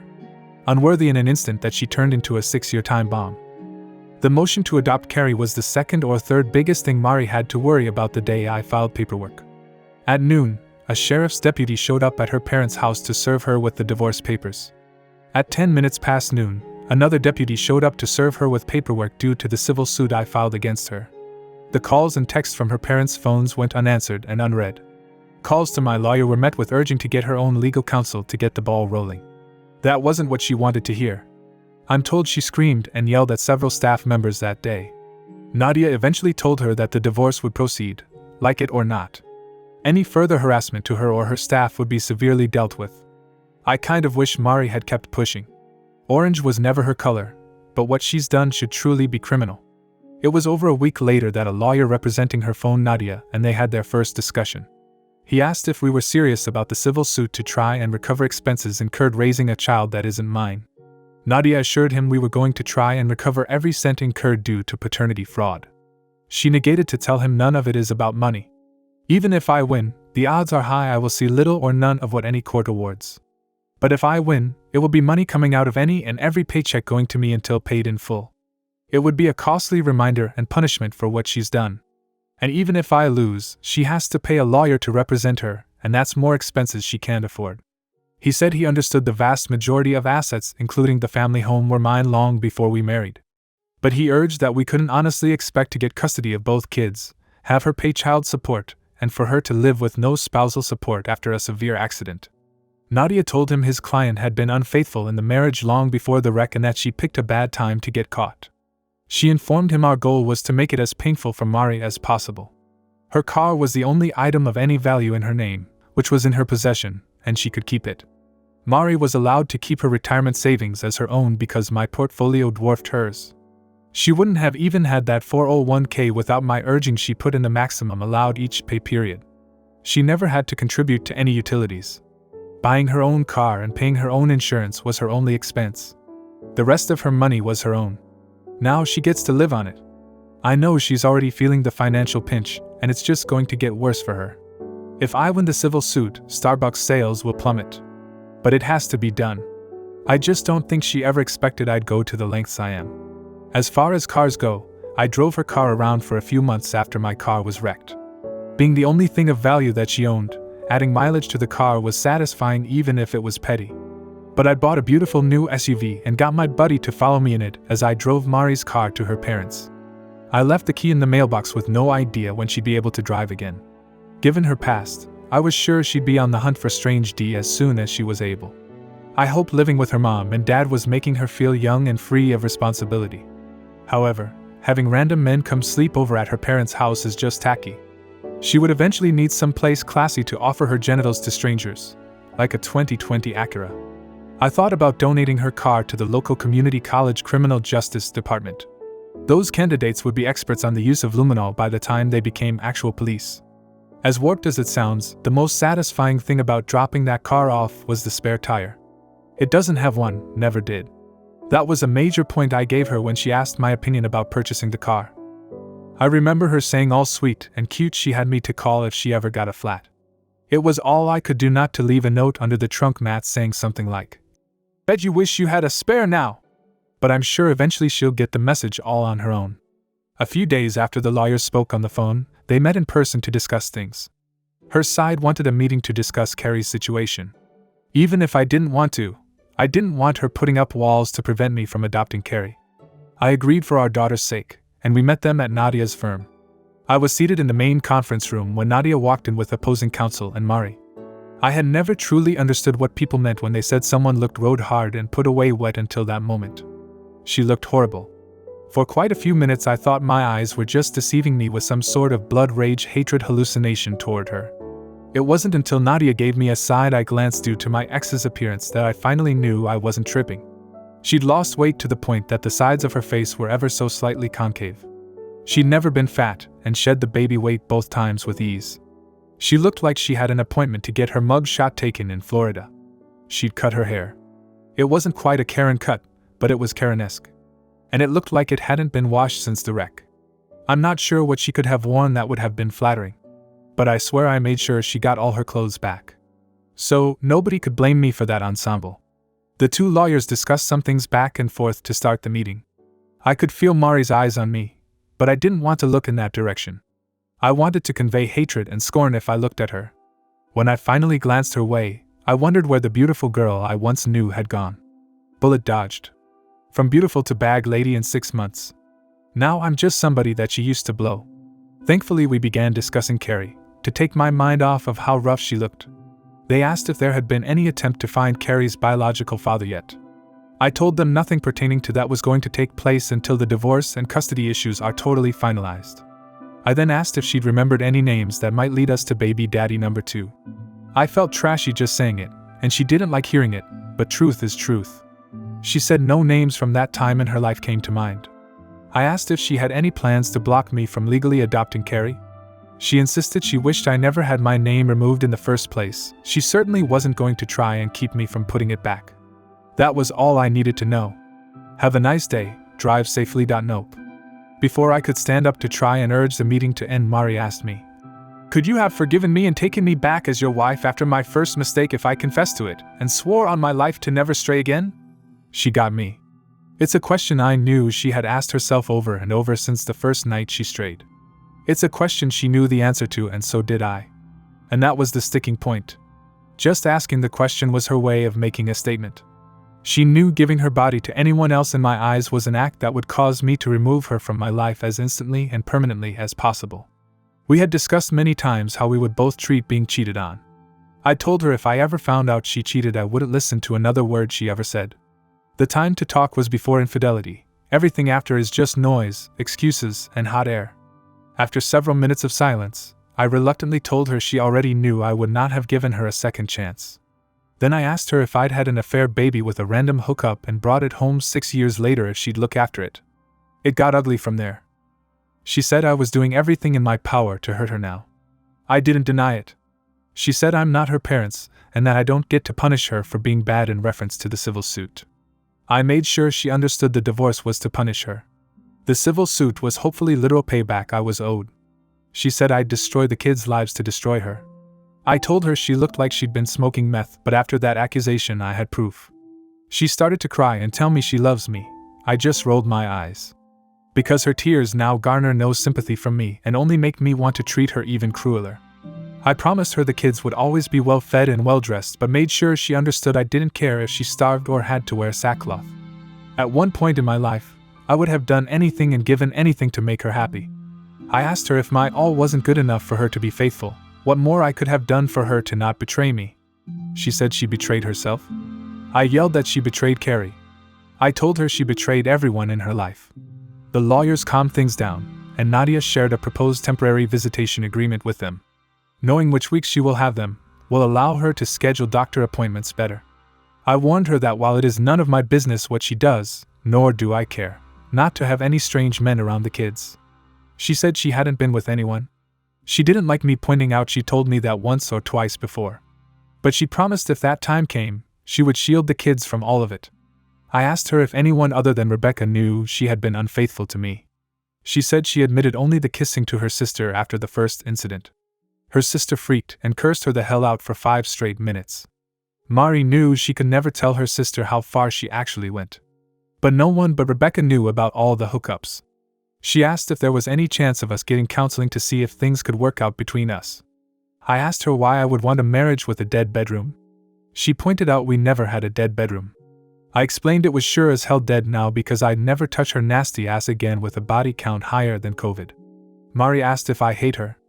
I'm not sure if that was a yes or no question, but with every fiber of my being, will have to suffice. So there's that. And that's essentially where we are. Just waiting for the divorce case to go before a judge. The civil case can't even go on a docket list until the divorce trial ends. The kids are doing well, given the circumstances. They get to see both sets of grandparents more. If there is any positive in this mess, there is that. And yes, I know I have to let go of the hate. I am seeing a therapist. But it took me quite a while to find one I like. Even she acknowledges I have a lot of legitimate reasons to hate Mari. I'm not the kind to seek validation. But knowing my hate isn't irrational helps quite a bit. I know it isn't good for me. My new therapist is helping me vent and try to let go. I'm not very good at meditation, but it's new to me. My first therapist was okay for about 4 sessions. The first session is always essentially introductions, no matter how much you share on the paperwork. She seemed very positive at first. Sympathetic yet encouraging. She assured me I was doing better than most at being a good dad, which was nice to hear. But when we started talking about issues in the past before the cheating started, her tone changed. It's not a direct quote, but she kind of insinuated that sometimes we do things that hurt or irritate our partner, but they say nothing. If those issues fester for weeks, months or years, it's like a powder keg that we helped create. No, she didn't have a Belgian accent. But I do have enough pride and common sense to know that despite any and all my faults and mistakes, no part of me deserved what Mari did. Nothing I had ever done to her made even 1% of what she did to me righteous actions. So, I got a new shrink. I tried a few therapy sessions with a guy. He could understand the feelings of emasculation and mind movies. He could grasp how it's all overwhelming. I just didn't feel comfortable with him. Thank God I'm pretty much all cried out. But if I have to talk about some emotional shit, I don't want to cry in front of a guy. Guys are for drinking, playing sports with, and fighting. We don't discuss why Gary's wife is emotionally unavailable to him and doesn't understand his love language. This guy doesn't anyway. Part of me wanted to give him more of a chance. But I didn't see us developing any rapport. If it makes me sexist, so be it. I just feel more comfortable in confiding in a woman. That's my preference, and I finally got a good shrink. She was the only daughter in her family with 3 brothers, which takes care of having some understanding of men. Her specialty is coping with infidelity and grief counseling. When I told her about the events that led me there, she used half of a box of tissues. She said she's amazed I'm doing as well as I am. Still not sure if that was meant as encouragement or genuine shock I'm not institutionalized. I'll call my therapist Sarah for the purpose of this post. But she's helped me quite a bit just by listening. She says I am difficult to read and that my outward appearance doesn't match my friendly personality. She noted that I use humor to diffuse tense situations and disarm people. I told her it ruins the fun if she calls me out on my BS beforehand. But she is figuring me out. She says I have to figure me out now. She was adamant she was there to help. But rebuilding my life and myself, it's going to take effort by me. I can't just pay someone else to do the work for me. I'm going to have to take stock and see how genuinely damaged I am, repair what I can, amputate what I can't. It's going to hurt, even more than I've already hurt. But I have to come to peace with all I've lost because it's not coming back. The kids see their own shrink, 40 minutes with each and then 40 minutes with the 3 of us, twice a week. They've been doing great. The therapy is allowing them to come to terms with the inevitable. I was a little concerned how family therapy was going to go due to how I feel about their mom. I've been silent in sessions when they have expressed missing their mom or wishing we were all still together. I thought about showing them on the doll where Mari hurt me, but dolls don't have a soul. Sometimes I don't feel like I have one anymore either. I have gone out of my way to try to be sociable and lean on friends. But given what I have ahead of me, small talk feels too trivial. I know friends are tired of me venting. I've tried to not go on a rant, but the betrayal still eats at me. It's still always at the back of my mind. Then of course if we go out for drinks, they are pointing out this girl or that girl. Like I know they are conventionally pretty, but I have no interest in getting to know them. And unlike my wife, the hygiene issues alone would prevent me from doing any hookup activity even if given the chance. Rest assured, none of these young ladies has left any of the establishments suicidal because they couldn't bed me. The lack of interest was totally mutual, nobody loses. But this hasn't just affected the way I look at women, it's changed the way I've looked at people. I feel like I'm second-guessing everyone's identity and sincerity. Before all of this, Mari was someone I truly admired. It makes me question the other people in my life, both male and female, that I've admired over the years. She hasn't made me a misogynist, she turned me into a misanthropist. Despite any shame or guilt she feels for what she's done, I know carnal activity again with the next guy will be easy for her. She'll start eating better, gain some weight, and guys will be hitting her up in no time. My point is she'll move on sexually with ease. I can't do that. I won't do that. I already feel filthy inside and out knowing all the sperm, ball sweat, spit, and stink from other men she subjected me to. I feel she's defiled me. Because I've been with her, I feel tainted. She didn't just kill any desire for her, she's killed any desire I have for sex at all. As odd as it sounds, Mari was it for me. She was beautiful, I didn't have a need to look at other women. And I thought what we had was special. Beauty just doesn't even register with me anymore. My mind knows better, but my subconscious thinks all women are like Mari and Rebecca. And that's my struggle, fair or not. I had someone send me a very supportive message of encouragement. Then they said they almost envied me as a soon-to-be single guy who is financially secure. He said I'd have no problems meeting women and would be perceived as high value. I thanked him for the support without conveying something that he would look forward to, would be a source of anxiety for me. I know people hook up left and right, all day, every day, and everywhere. That is between them and the people they hook up with. Not my thing, but more power to them. I wouldn't want a stranger, even a very attractive stranger, touching me. I'm a personal space kind of person. I cannot fathom meeting a stranger at a bar or on an app and interacting with them very little before getting physical. Knowing humans often then agree to go off somewhere, remove their clothes and have sex and see no issue with it amazes me. Obviously, in a world with Tinder and dating sites, my stance is the oddity. I'd be contemplating how long it had been since they'd done the very same thing with someone else. The vast majority of people are accepting of the hookup lifestyle. Mari's hookup numbers wouldn't be all that abnormal for the typical single woman these days. And I think most guys would behave that way if they could. I couldn't and wouldn't. Plus, obviously never wanted to be with someone who ever has. Part of me feels Mari wasn't forthcoming about her infidelity, just to spite me for what she knew would be my stance. When I said it felt like she was making a statement, that's the statement it felt like she was making. If I wouldn't even consider a second chance, she was going to do exactly what would hurt and disgust me most.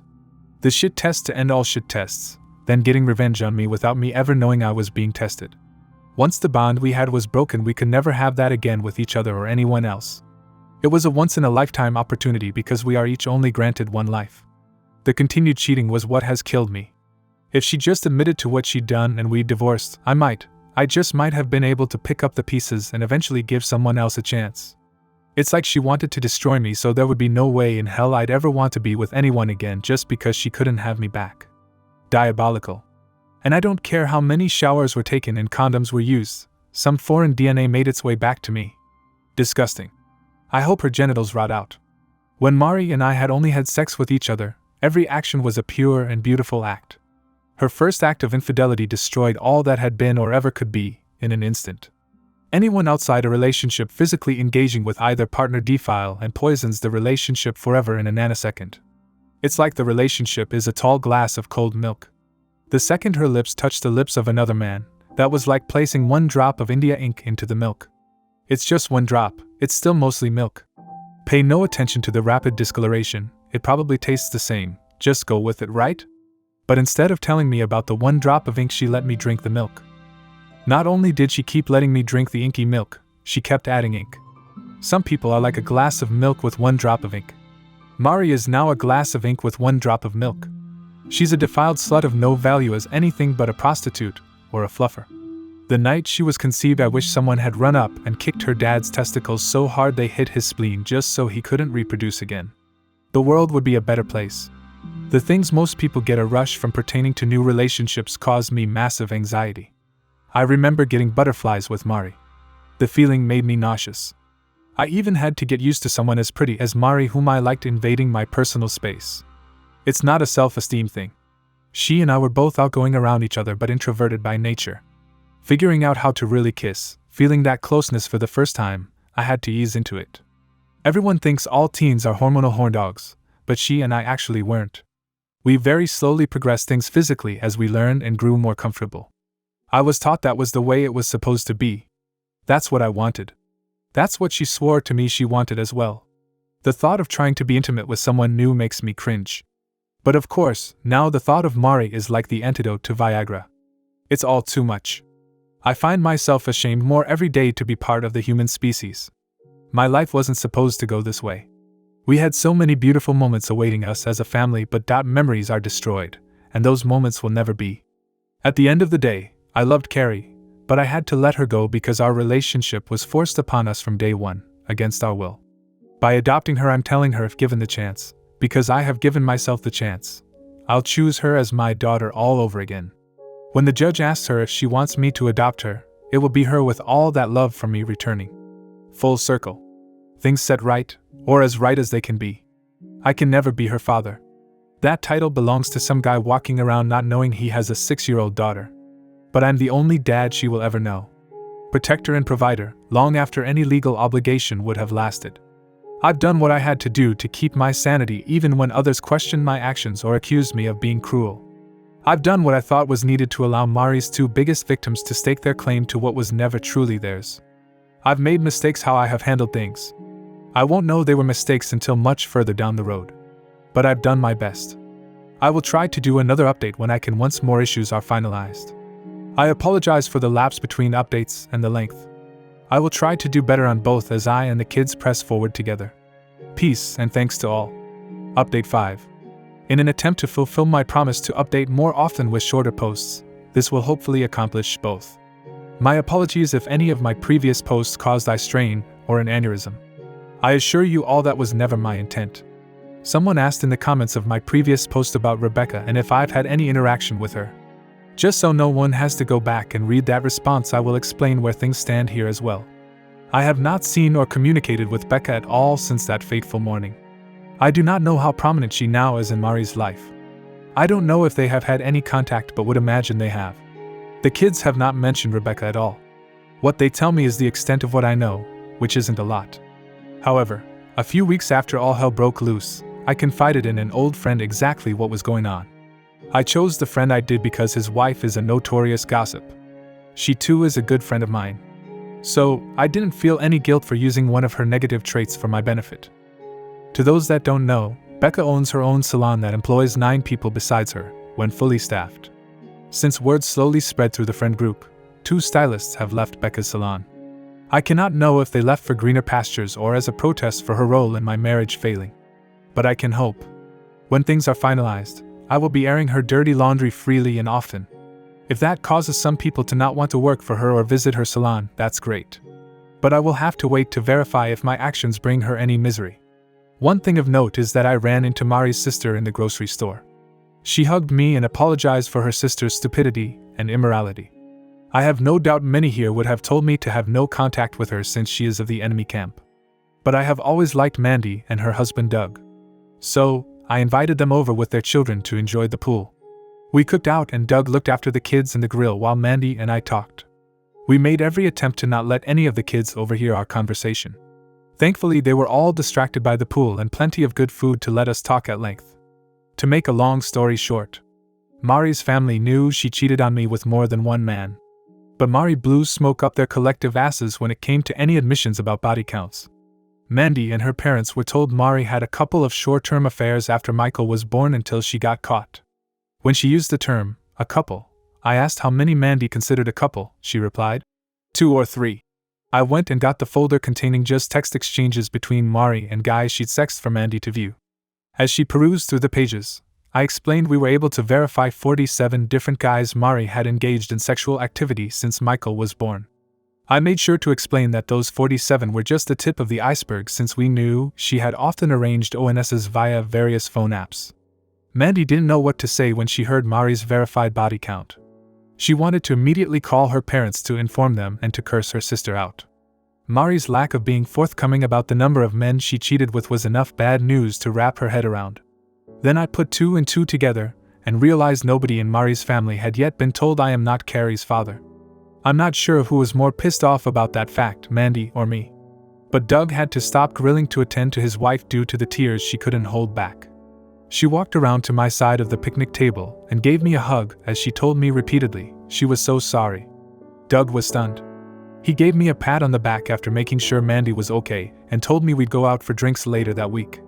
My soon-to-be ex-wife may be a piece of dog shit, but her family and the people that married into that family seem to be as good as gold. But I will continue being cautious about how much trust one allow. I filled her in on what actually happened that morning and how I came to find out paternity results. She was stunned to say the least. When she told me she wished I'd punched Becca squarely in the nose, I had to ask Mandy's opinion of Becca. Mandy said she never liked Rebecca even as kids. Mandy is 4 years older than Mari, Becca and me.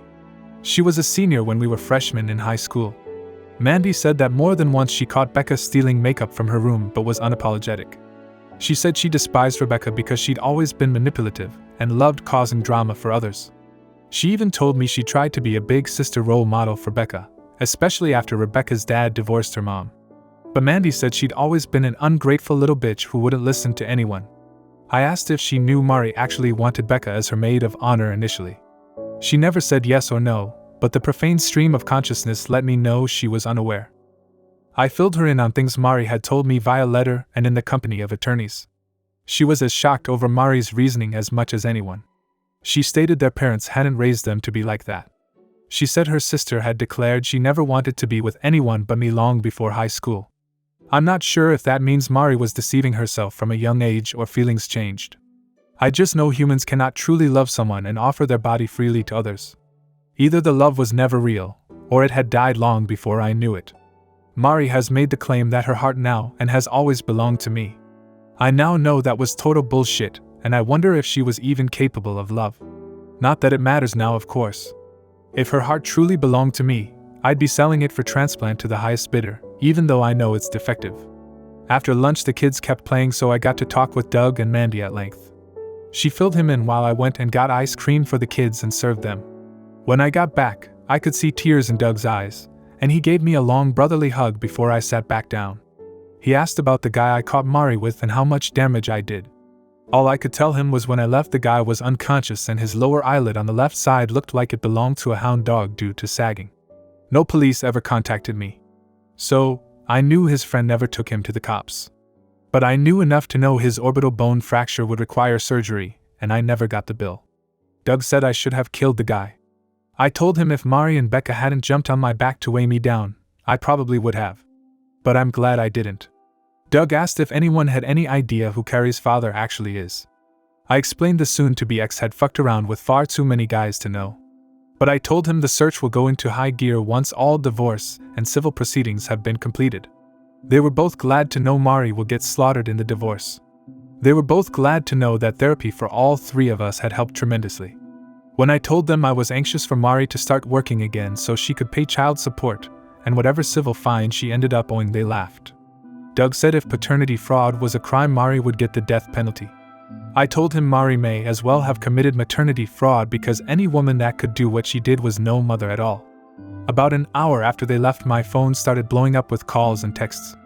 The caller ID let me know Mari's mom and dad were both reaching out, as well as calls and texts from numbers with no ID. Then Mandy called and I answered. I could hear her, but there was a lot of screaming and yelling in the background. She stepped outside away from the noise to tell me she'd filled her parents in on all of the truth. Her dad was busy throwing Mari's belongings into her car. Her mom cried and told her what a disappointment she'd become, and how ashamed they are to have raised such a slut. Call me old-fashioned. But when your mother calls you a slut, it's pretty safe to say you stayed on the train to Horzo 1, 2, or even 47 too many stops. I could hear Mari crying and pleading that she had no place to go. Instead of gloating she was getting some of what was coming to her, I thought of the kids. I have no issue with Carrie and Michael staying at their grandparents' house. But anywhere else I could think where Mari might go, there was no way in hell I was going to allow them to stay with her. If she went to Rebecca's, there was no damn way I'd allow them to be anywhere around that bimbo beautician. Even if she somehow managed to secure a hotel room with her limited earnings, I didn't trust her not to have some random fuckboy stay over. I was happy her family knew some of the truth. But I knew that doing so was going to cause visitation issues. Yet if she didn't find a stable and safe place to stay, I knew the court wouldn't allow any form of unsupervised visitation. Getting to see her kids with supervision for an hour or two every other weekend was going to hurt. But it was a grave she dug for herself with lies and a hellhole vagina. If it meant a homeless shelter or the actual gutter itself, I didn't and still don't care. Mandy, I was still on the phone when I heard Mari come outside and ask if it was me on the phone. Mandy asked what I wanted her to tell Mari. I probably shouldn't have said the truth, because Mari snatched Mandy's phone and began to plead with me. She asked why I was so intent on destroying her life. I simply replied because she'd destroyed mine. She urged I could have my life back if I'd just forgive her. I told her that life was over and never actually existed due to her lies. Again, she lied and swore she loved me. I told her in a not-so-eloquent way that the only thing she loved in this life was herself and cock. She insisted none of them meant anything to her. I told Mari they all meant more to her than me or her family's security, or she wouldn't have risked it all over and over. She asked why I had ratted her out to her sister and parents. I asked why she hadn't been honest with them about everything, especially about me not being Carrie's father.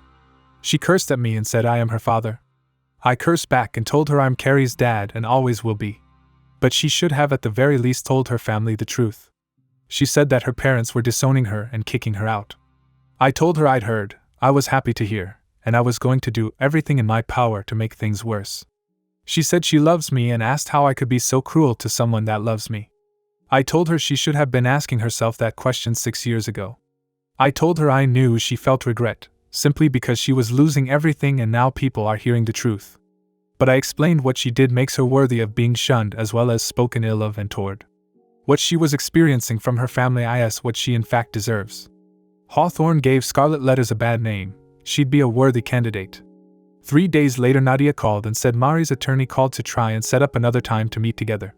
We set that meeting up for last Friday at Nadia's office. Needless to say, I didn't want to see or talk to her. But I knew being essentially homeless would have implications on judicial custody decisions. As soon as we sat down together, her lawyer informed me that Mari had been living in her car since her parents kicked her out.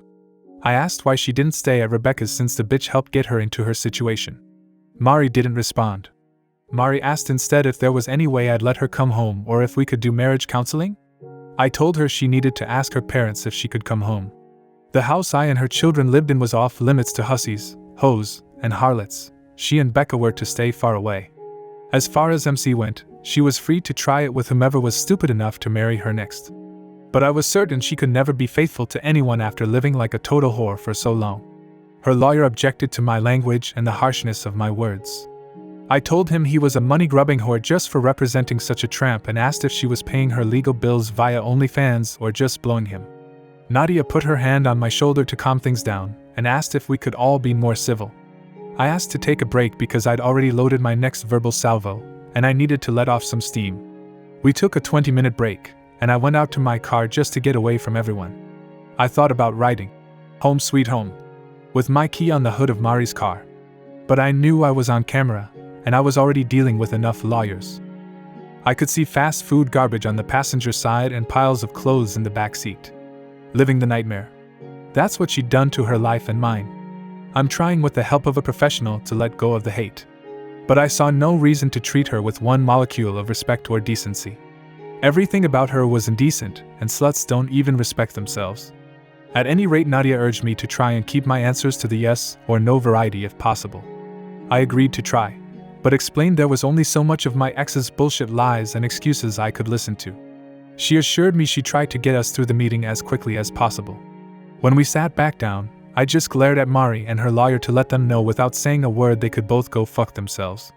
Nadia started the meeting back up by asking Mari if she'd sought out or received any therapy for herself. She claimed she didn't have the time while dealing with physical therapy, nor did she have the money as her insurance wouldn't cover therapy.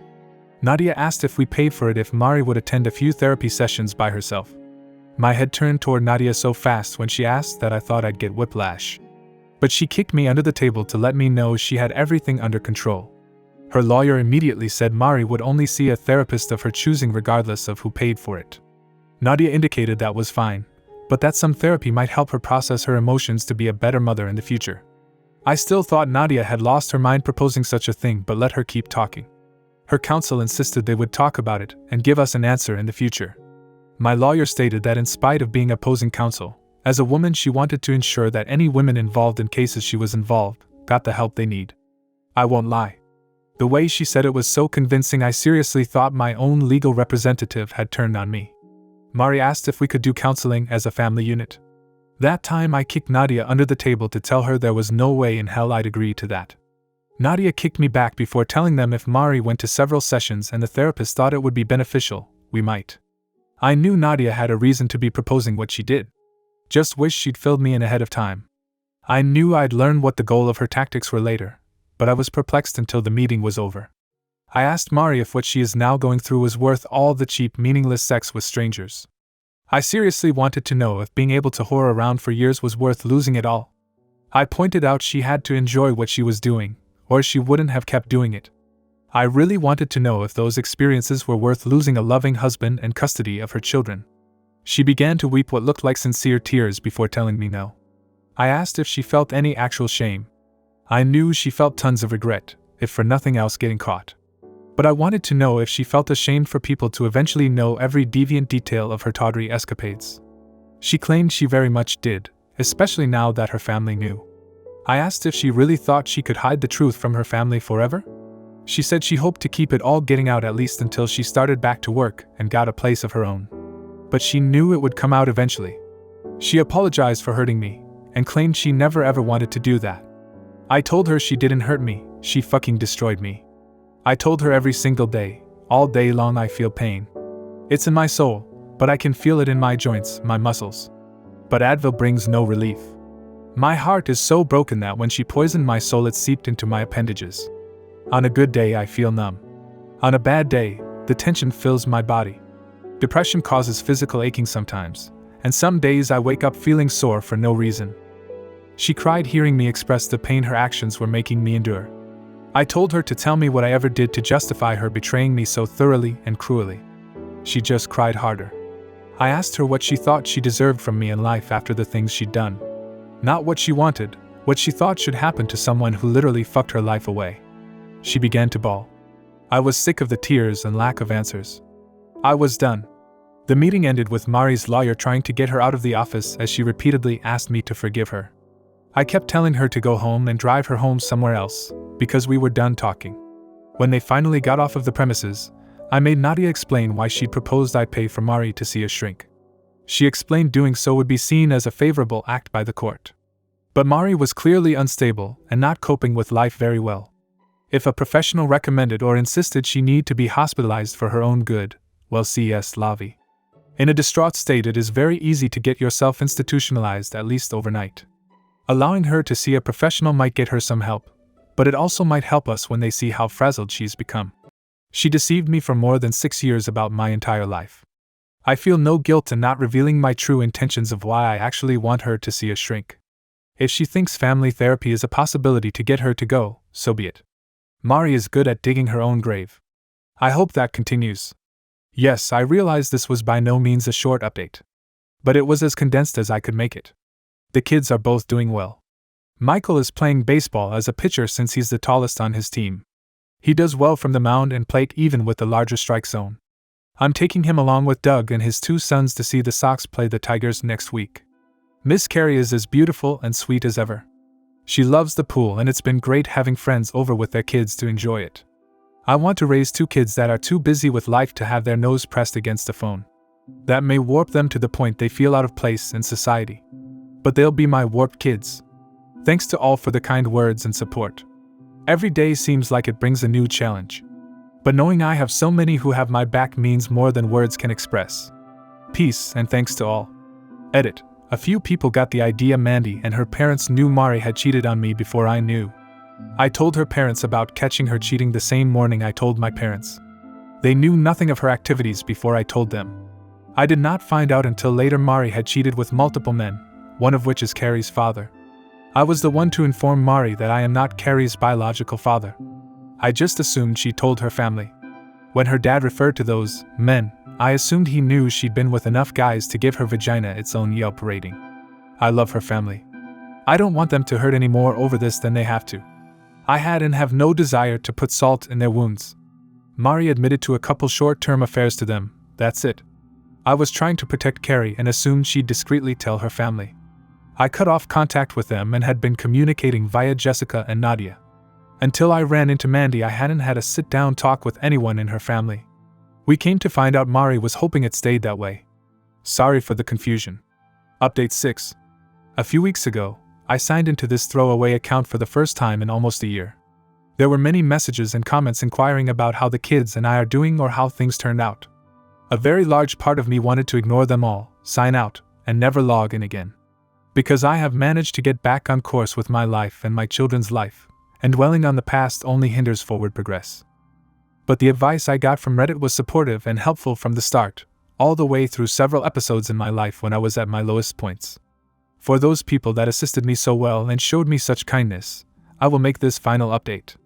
Because I do owe a huge thank you to the many who helped me navigate the minefield I didn't yet know I was living in. It's been so long since my last update, most readers will have completely forgotten my posts, which is totally understandable. Previous links and a TL/DR will be posted at the bottom.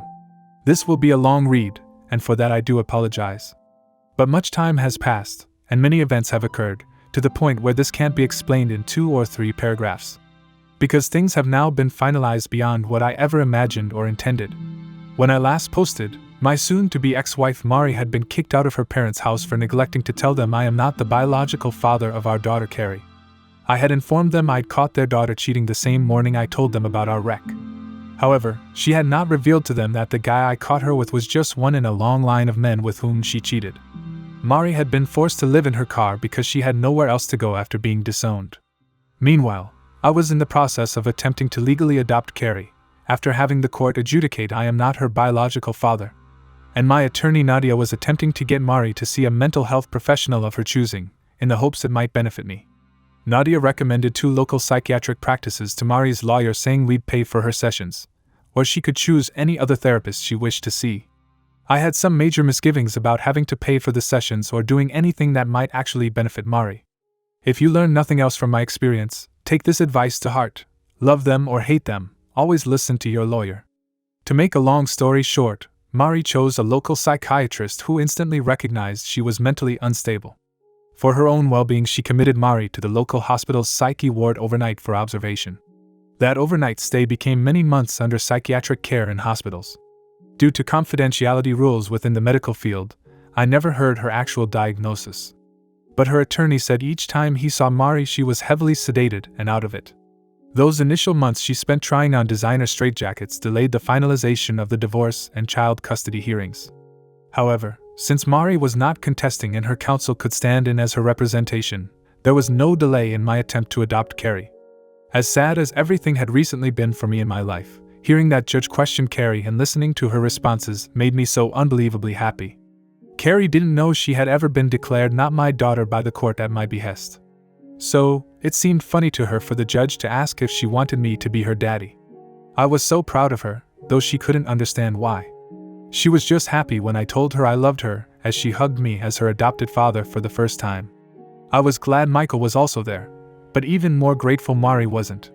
Neither Michael nor Carrie really had any understanding of what the hearing was about. But Carrie is now legally my daughter, even if we share no DNA. When I saw Mari cheating, it instantly removed all love I ever had for her. Until I was able to reunite with Carrie, I was so fucking afraid that because of what her mother did, I would lose all love for her as well, or resent her. To still feel that love I always had for her again was such a relief. I would not have been in the wrong if I couldn't get past that, no matter what anyone wants to say. If paternity matters enough to the legal system to force a man to pay for a child that is his, it also matters enough for a man to not be able to accept a child that isn't. But damn it, I really needed Carrie in my life. I'd lost too much already, and she needed a dad who had already loved her for her entire lifetime. If I'm honest, there will always be a tiny part of my soul that will remain broken because she is not my biological daughter. I cannot put into words how devastating that was to find out and accept. I know I am doing the very best I can as a parent in this situation. I believe time given to children and love is far more important than anything any parent could buy them. So will always be my focus. Other than Mari's mental issues, there was truly no reason for the divorce not to be finalized. She wasn't getting a penny from me, and even her own lawyer admitted that in her situation, she had no hope of getting any custody at that time. If and when she got out of her padded cell paradise, if she found a safe place to live, she could petition the court to gain some type of visitation and/or custody. The court appointed a legal aid to vouch for Mari being cognizant of what she was doing. Her lawyer got her to sign the divorce papers with witnesses and had them notarized. I had to show up in court with Nadia a week later for attorneys to get the judge to finalize some issues. 2 weeks later, I was legally divorced from the biggest mistake and waste of my life. I should have been happy about that, and I was. Signing the papers was the symbolic nail in the coffin to our marriage. Yet it all felt anticlimactic somehow. It amazed me how well Mari's family stuck to their guns in regard to disowning her after they found out everything she'd done. I'm sure some of that was due to wanting to stay on my good side, so they could visit with the kids. Even though her parents and sister knew she was in the psyche ward, they never even attempted a visit, nor did I, obviously. But it was apparent from the times I talked to her parents how disgusted they were by their daughter's depravity. They were embarrassed for people to know what a tramp their daughter had been. I could empathize and sympathize. Knowing Mari had been run through more times than an oscillating lawn sprinkler in July made me ashamed to admit I had ever been intimate with her. Mandy made sure to let everyone know what her sister and Rebecca had been doing, short of paternity fraud, of course. Between social media and face-to-face conversations with friends, word got out about their exploits. Within a month, nearly everybody knew about her years of cheating and sexual immorality, and they all made plans to give her hell if they ever encountered her again. It was slightly humiliating for me having everyone know how foolishly trusting I had been. At the end of the day, in a relationship, you either trust or you don't, and she'd never given me a single reason not to trust. It wasn't until a few months before I caught her that I even considered she could ever cheat. In hindsight, a few red flags were missed, but she covered her tracks well. I should have put an end to the girl's nights out, obviously, once her depression subsided, just out of principle. But that night she stayed out all night was the first and only time that had ever happened before. She'd call if she was going to be 15 minutes late, which was extremely rare. I was actually worried, because that was so unlike her, and I wanted to make sure she was safe. I know many people probably think I'm an idiot or blind for not knowing for so long. By keeping things strictly sexual, and limiting the number of encounters with each man, she never developed any trails to follow. She wasn't glued to her phone or protective of it. I never felt the desire to snoop. She portrayed herself to be the beautiful, loving wife and mother. I wasn't the only one who was deceived. Many friends have told me face to face they were shocked to know she was cheating, and would have told me if they'd known. They had no idea any more than I did. If Mari had worn a dress with no panties on a windy day, and everyone within 40 feet of her could hear the ocean, that would have been obvious to me and everyone else. But everything she represented herself to be, to everyone, was a total lie. They wanted nothing to do with her, and nobody cared if she was kept in the ward the rest of her life. The only problem with no one having any contact with Mari was that it left us blindsided. Nobody alerted us when they decided to let her out. Laws prevented the hospital from letting us know due to doctor-patient confidentiality. I have no idea if she just convinced the doctors she was okay, or if they just felt like they had done all they could do to help her. But they released her on a Tuesday just before noon. She somehow made her way from the hospital to her car, which was parked at her lawyer's office behind his home. From there she took her car and drove to the kids' school. When she was informed that she couldn't see or check the kids out of school, she made enough of a scene that the school called me. I told them to call the police and that I would be there as fast as I could. On the way to my car, I called Mandy to let her know her baby sister was no longer using her Airbnb accommodations on Insanity Island. I told her I had no idea if she'd been released or escaped, but I'd find out when I got to the school. She said she'd call her parents, my parents, and Doug to let them know what was going on, and to keep them posted. By the time I got there, 2 cop cars and an ambulance were parked out front with lights flashing. I pulled into a parking spot, got out and headed toward the closest officer. After identifying myself as the ex-husband, he directed me through a side door which ended up being the school cafeteria. I was relieved to learn no one had alerted Michael or Carrie to the drama in the front office, and school had not recessed. The police had Mari seated at a cafeteria table, and she tried to stand when she saw me, demanding to see her children. They kept her from approaching me, and I asked if they had checked with the hospital mental health ward to see if they had released her. The police informed me that while the hospital couldn't release certain information without a warrant, they had released her under her own cognition. Mari started crying and demanded to see her children. I told the cop I had full custody and there was no way in hell they were seeing her in such a frantic emotional state.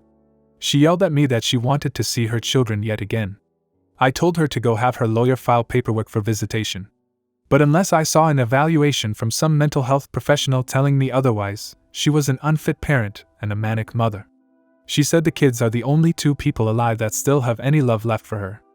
I told her that was probably true, but they're just kids, and they don't know any better.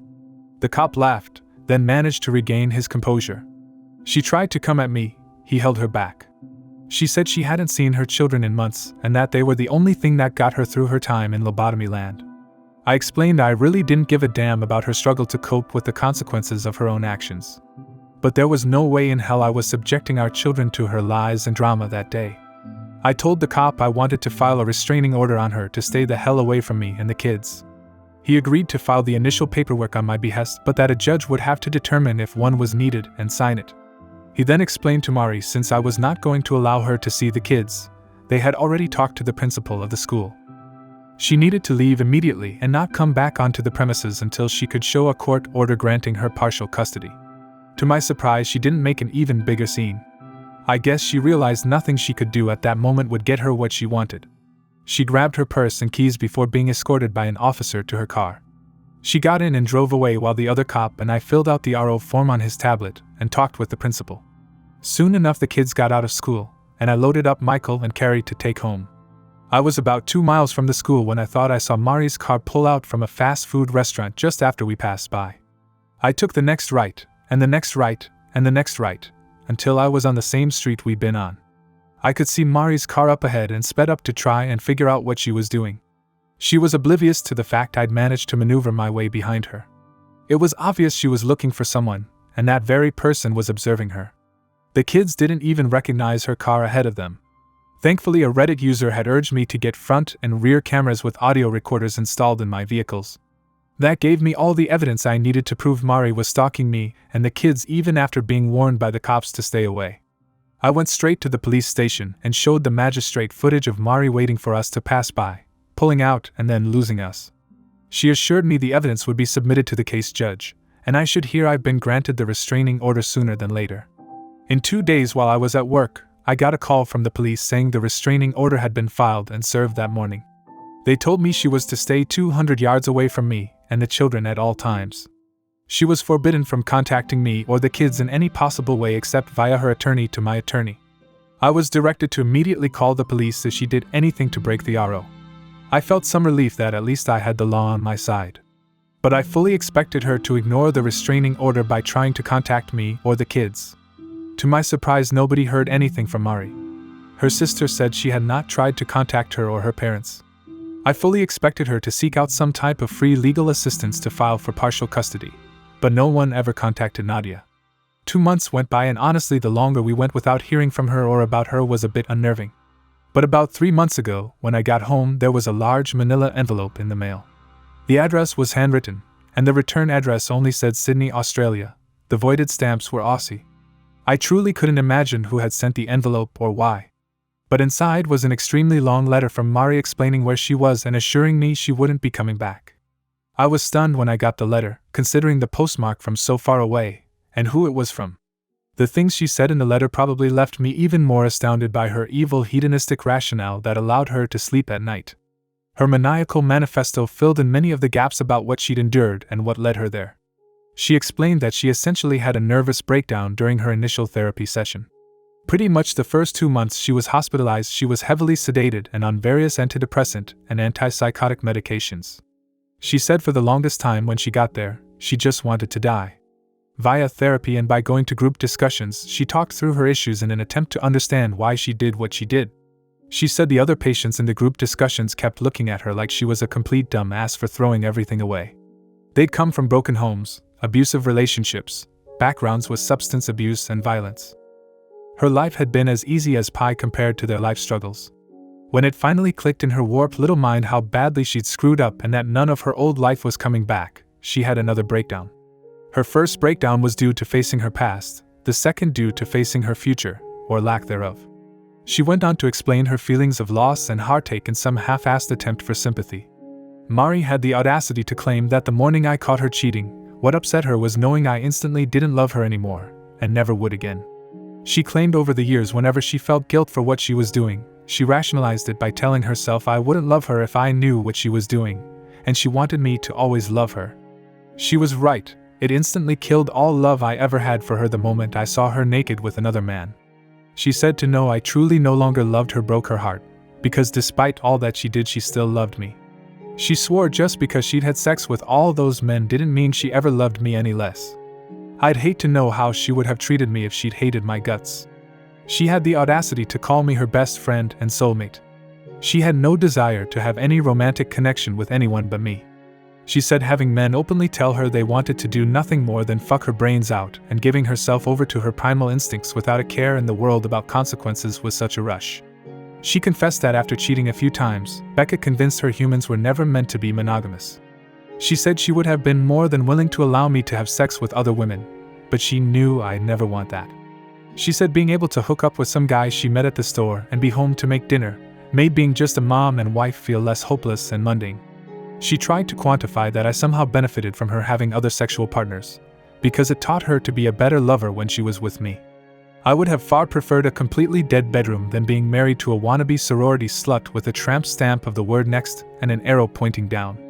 And what kind of guy would stick his dick inside any woman that gave it up that easily? Those guys are just worthless whores too. Next time go break one off instead of helping to break up a family. Call me old-fashioned. And I'm sure a lot of people that have read my story have called me that and far worse. But if you feel you need to explore your sexuality and be wild, that is your decision, you are completely entitled to do it. It seems today very few don't live their lives that way. But the time to explore and hook up is long before you have children. The time to do that is way before you marry. And it's sure as hell long before you reach the fucking point of cheating on your husband with so many men you give birth to some stranger's child and tell your husband he's the father. However, if by going out, being wild and exploring your sexuality turns you into someone or something only the most hard-up desperate man would ever consider making a commitment to, so be it. If at any point while we were dating Mari had told me she needed to break up so she could go get pipe laid by random plumbers she just met, I would have been totally fine with it. That would have told me she lacked the morality, loyalty, and trustworthiness I wanted in a wife. If she'd revealed who and what she was when we were dating, it all could have been avoided. I would not have cared one iota who or how many men she had sex with, as long as I wasn't one of them. She was either always unworthy of my time and love or became unworthy via her unforgivable filthy actions. But just as she can't unfuck all those men, I can't go back in time and keep her out of my life. Words be damned. Her actions have proved she is unworthy of anyone's time and certainly not love. She will end up a last call lay at some dive bar down under, allowing anyone drunk enough to still find her attractive to get their rocks off for 15 minutes of companionship. She wrote how much it broke her heart to get the petition notice that I was having my name removed from Carrie's birth certificate. Mari said she understood I couldn't even stand to look at her anymore after what she'd done, and our daughter was just a reminder of that. She claimed what hurt her even more was when she got my petition to adopt Carrie as my daughter. Because it showed her even though I could never give her a second chance, I had enough love in my heart to give a second chance to the very product of her infidelity. She said she struggled with feelings of being jealous of her Carrie. Knowing her kids would grow up receiving all the amenities she took for granted killed her. Frankly, her words spoke volumes about how truly self-centered truly is. She couldn't think of me and put me first, she couldn't even do that with her own children. Yet she hated knowing huge moments of her kids' lives would happen without her around to see them. She imagined pictures shared on social media reminding her of what she was missing and feeling like she'd been stabbed through the heart. She explained that when she was released after the events at the school that day, she went around that night trying to reconnect with old friends. The few people that would speak to her were very direct in what they thought of her, and that they wanted nothing to do with her. Most acted as if they didn't know her and just ignored her. A few warned her if they ever found out she'd been with their husband or boyfriend, God help her. But she realized her hometown had been poisoned against her. Her former boss and many coworkers knew, so there was no going back to her job. The other driver's auto insurance had given her a decent check each month to live on until she was locked away. She had to stop going to physical therapy, and the insurance company considered the matter of the accident and her injuries a closed case. She had no money. Getting a job close enough to potentially see the kids wasn't happening quickly, and she had to survive on her own. She pawned a few items to get by while she looked for jobs online, and that's when she said she met some guy from Australia online. It seems they chatted back and forth over the course of a few days, and he invited her for a visit. She'd already been seriously thinking of cashing in her 401k but was scared about paying the huge tax penalty at the end of the year. The invite to Australia was all it took for her to cash in the only chips she had. She said he's a really nice guy and has a son that needs a mom. Poor kid is getting Joan Crawford for a mom. And he's getting Amber Heard for his wife. It's safe to say he has no idea what she's done and what she's capable of. She's his problem now. She'll become an Australian citizen, won't have to pay the IRS, and she will never be my problem again.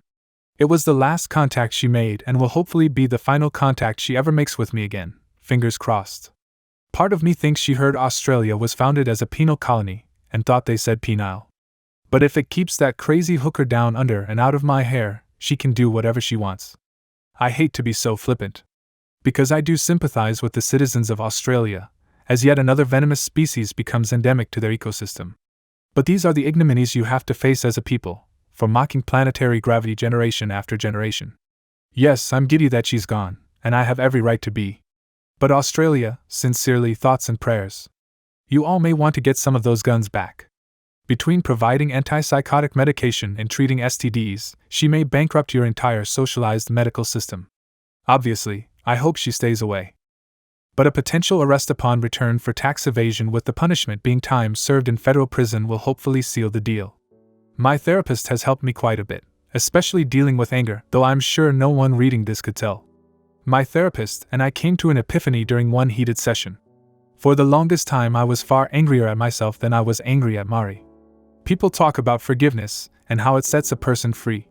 I had so much anger built up inside I just assumed 100% of it was directed toward Mari.